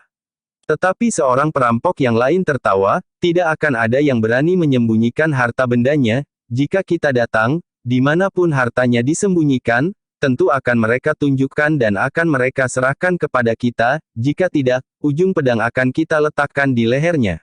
Namun seorang perampok yang lain bertanya, jika mereka pergi mengungsi, seluruh padukuhan induk akan kita bongkar. Jika padukuhan induk itu menjadi kosong, maka rumah-rumah merekalah yang akan kita bakar. Cukup, Ki Surabrangga, bagaimanapun juga, kita akan melakukan pekerjaan kita dengan sebaik-baiknya. Menurut perhitunganku, orang-orang padukuhan induk itu tidak akan mengungsi. Mereka tentu justru akan menyongsong kehadiran kita, karena mereka memang sudah mempersiapkan diri sebelumnya. Seharusnya kita menghindari kemungkinan itu. Kita tidak perlu memberikan isyarat bahwa kita akan datang atau merangsang penghuni padukuhan yang lain untuk membunyikan kentongan. Para perampok itu pun terdiam, sementara itu mereka berjalan semakin cepat melintasi jalan-jalan padukuhan. Padukuhan-padukuhan di lingkungan Kademangan Panjer itu nampak sepi, tidak ada seorang pun yang nampak di luar rumah. Ketika mereka melewati gardu perondaan, maka tidak seorang pun yang nampak di dalam gardu itu. Tetapi ketika para perampok itu melihat rumah-rumah di pinggir jalan lewat pintu regol yang terbuka, maka di dalam rumah itu nampak cahaya lampu minyak yang menyala. Mereka bersembunyi di balik dinding rumah mereka, berkata para perampok itu. Mereka menjadi ketakutan, nampaknya berita akan kehadiran kita sudah merambat sampai ke padukuhan-padukuhan. Itu pantas mereka sesali, berkata perampok yang sudah lebih tua. Dengan demikian, maka iring-iringan itu pun bergerak semakin lama menjadi semakin cepat. Para perampok itu dihinggapi oleh keinginan untuk segera sampai di rumah yang akan menjadi sasaran perampokan. Mereka ingin segera mengetahui, apakah harta benda yang tersimpan di rumah itu sudah disembunyikan, atau bahkan pemilik rumah itu sudah pergi mengungsi sambil membawa semua harta bendanya yang berharga. Tetapi mereka menduga, bahwa pemilik rumah itu tidak akan pergi. Di rumah itu ada sebuah pedati, beberapa ekor lembu, kambing dan bahkan kuda, tiang-tiang di pendapa serta gebyok peringgitan yang berukir. Semuanya itu tentu mahal harganya, mereka tentu tidak akan membiarkan semuanya itu dibakar dan menjadi abu. Beberapa saat kemudian, iring-iringan itu pun telah mendekati padukuhan induk. Para pengawas pada lapis pertama melihat kehadiran mereka, namun mereka sama sekali tidak mengganggu. Dalam sepinya malam, tiba-tiba saja terdengar suara burung hantu yang ngelangut, dihanyutkan oleh angin yang bertiup perlahan. Sementara itu, dalam kegelapan malam, seorang pengawas yang duduk di atas dahan pohon jambu yang tumbuh di belakang dinding padukuhan induk yang mendengar suara burung hantu itu, memberi isyarat kepada dua orang kawannya yang duduk bersandar batang jambu itu. Seorang di antara mereka pun segera berlari ke Banjar memberikan laporan, bahwa para perampok yang mereka tunggu, benar-benar telah datang. Terima kasih, berkata Raden Matyasta, sekarang semuanya pergi ke tempat yang sudah ditetapkan. Yang kita perhitungkan akan menjadi sasaran pertama adalah Ki Wiratenaya, tetapi kita akan mengawasi mereka melintas di jalan utama padukuhan induk ini. Para prajurit dan anak-anak muda yang telah terlatih di bawah bimbingan para prajurit itu pun memencar, sebagian dari mereka berada di balik dinding halaman di tepi jalan utama, sementara yang lain telah mendahului berada di halaman rumah Ki Wiratenaya, namun beberapa dari mereka juga mengawasi rumah Ki Semanggi. Namun dengan isyarat tentu, mereka akan segera berkumpul untuk melawan para perampok itu, apakah di halaman rumah Ki Wiratenaya atau di halaman rumah Ki Semanggi atau justru di tempat yang lain. Dalam pada itu, selain anak-anak muda yang telah berpencar itu, maka anak-anak muda yang lain pun telah menjaga semua pintu gerbang padukuhan selain pintu gerbang yang akan dilewati oleh para perampok itu. Sejenak kemudian, maka para perampok itu pun telah memasuki padukuhan induk Kademangan Panjer, namun ternyata di padukuhan induk itu pun mereka tidak menjumpai anak-anak muda yang sebelumnya sudah sempat berlatih di halaman Banjar, di halaman rumah para bebahu dan para bekel. Jangan-jangan seisi padukuhan ini sudah mengungsi. Seorang di antara mereka pun bertanya, jika padukuhan induk ini kosong, maka rumah di padukuhan induk ini akan kita bakar, sahut yang lain. Ki Surabrangga sendiri, yang berjalan paling depan, masih belum berkata apa-apa, tetapi ia berjalan semakin cepat, agaknya ia langsung pergi ke rumah Ki Wiratenaya. Ketika mereka melewati sebuah gardu perondaan, maka seperti di padukuhan-padukuhan, gardu perondaan kosong, tidak seorang pun yang meronda malam ini, bahkan oncornya pun tidak menyala sama sekali. Malam terasa demikian mencengkam, sepi dan tegang. Para perampok itu menjadi gelisah bukan karena mereka akan mendapat perlawanan, tetapi mereka justru menjadi gelisah karena padukuhan induk itu terasa sepi sekali. Namun ketika Ki Surabrangga yang gelisah itu mendorong sebuah pintu regol halaman rumah di pinggir jalan utama itu, ia melihat lampu yang menyala, bahkan kemudian ia pun mendengar suara bayi yang menangis. Ki Surabrangga menarik nafas dalam-dalam, padukuhan ini tidak kosong, penghuninya masih ada di rumah mereka masing-masing. Jika mereka pergi mengungsi, maka tentu tidak akan terdengar suara bayi yang menangis di rumah sebelah. Karena itu, maka Ki Surabrangga melangkah semakin cepat. Namun Ki Surabrangga itu berhenti di luar sebuah regol halaman rumah yang luas, halaman rumah Ki Wiratenaya, seorang saudagar yang kaya. Rumah ini adalah sasaran kita, berkata Ki Surabrangga sambil mendorong pintu regol halaman itu perlahan-lahan. demikian regol itu terbuka, maka Ki Surabrangga itu pun melihat lampu peringgitan yang menyala, bahkan di dalam rumah itu pun nampak pula cahaya lampu yang terang. Kita tidak kehilangan korban kita malam ini, berkata Ki Surabrangga. Ia pun kemudian memberi isyarat kepada anak buahnya untuk bergerak masuk. Para prajurit yang berada di halaman itu pun kemudian mempersiapkan diri, mereka membiarkan para perampok itu seluruhnya memasuki halaman. Tetapi agaknya dua orang di antara mereka tetap berada di pintu regol untuk mengamati keadaan, mereka mengawasi jalan yang melintas di depan rumah Ki Wiratenaya. Memang sekitar 20-30 orang, desis seorang prajurit ke telinga kawannya. Kawannya mengangguk-angguk, namun mereka pun melihat dua orang di antara para perampok yang berdiri di pintu regol. Sejenak suasana benar-benar dicengkam oleh ketegangan, bahkan para perampok yang sudah terbiasa melakukan pekerjaan mereka pun menjadi tegang pula. Ternyata Kademangan Panjer memang mempunyai kesan yang berbeda dari padukuhan yang lain. Sejenak kemudian, maka Ki Surabrangga dan beberapa orang di antara anak buahnya naik ke pendapa, sementara beberapa orang yang lain telah melingkari rumah itu, berjaga-jaga di pintu butulan dan pintu dapur. Jangan ada yang sempat keluar, berkata Ki Surabrangga.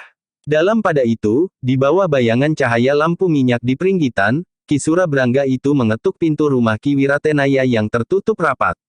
Namun tidak terdengar jawaban. Sekali lagi Ki Surabrangga menggetuk lebih keras lagi, tetapi juga tidak terdengar jawaban. Ki Wiratenaya, buka pintunya atau aku yang akan membukanya sendiri dengan paksa. Sepi, rumah itu masih saja tetap membisu. Ki Wiratenaya, jika kau tetap saja diam, aku akan menghancurkan pintu rumahmu. Karena tidak ada jawaban, maka Ki Surabrangga itu pun berkata kepada kawan-kawan, kita pecahkan saja pintunya, Au sama sekali tidak berkepentingan dengan ukiran-ukiran itu. Beberapa orang pun segera melangkah mendekati Ki Surabrangga, mereka pun segera bersiap untuk mendorong dan memecahkan pintu yang masih saja tertutup rapat. Namun sebelum mereka bersama-sama mendorong dan memecahkan pintu itu, tiba-tiba saja terdengar seseorang berkata dari dalam kegelapan, apa yang akan kau lakukan, Kisanak? Petik 2. Ki Surabrangga terkejut, ia pun segera berpaling, demikian pula kawan-kawan yang berada di sekitarnya. Dalam kegelapan mereka melihat seorang berdiri tegak menghadap ke pendapa Ki Wiratenaya itu. Sementara itu, orang itu pun berkata, pintu itu adalah pintu yang mahal. Ukiannya yang rumit menjadikan pintu itu sangat berharga. Siapa kau? Berkata Ki Surabrangga. Aku pimpinan anak-anak muda Panjer.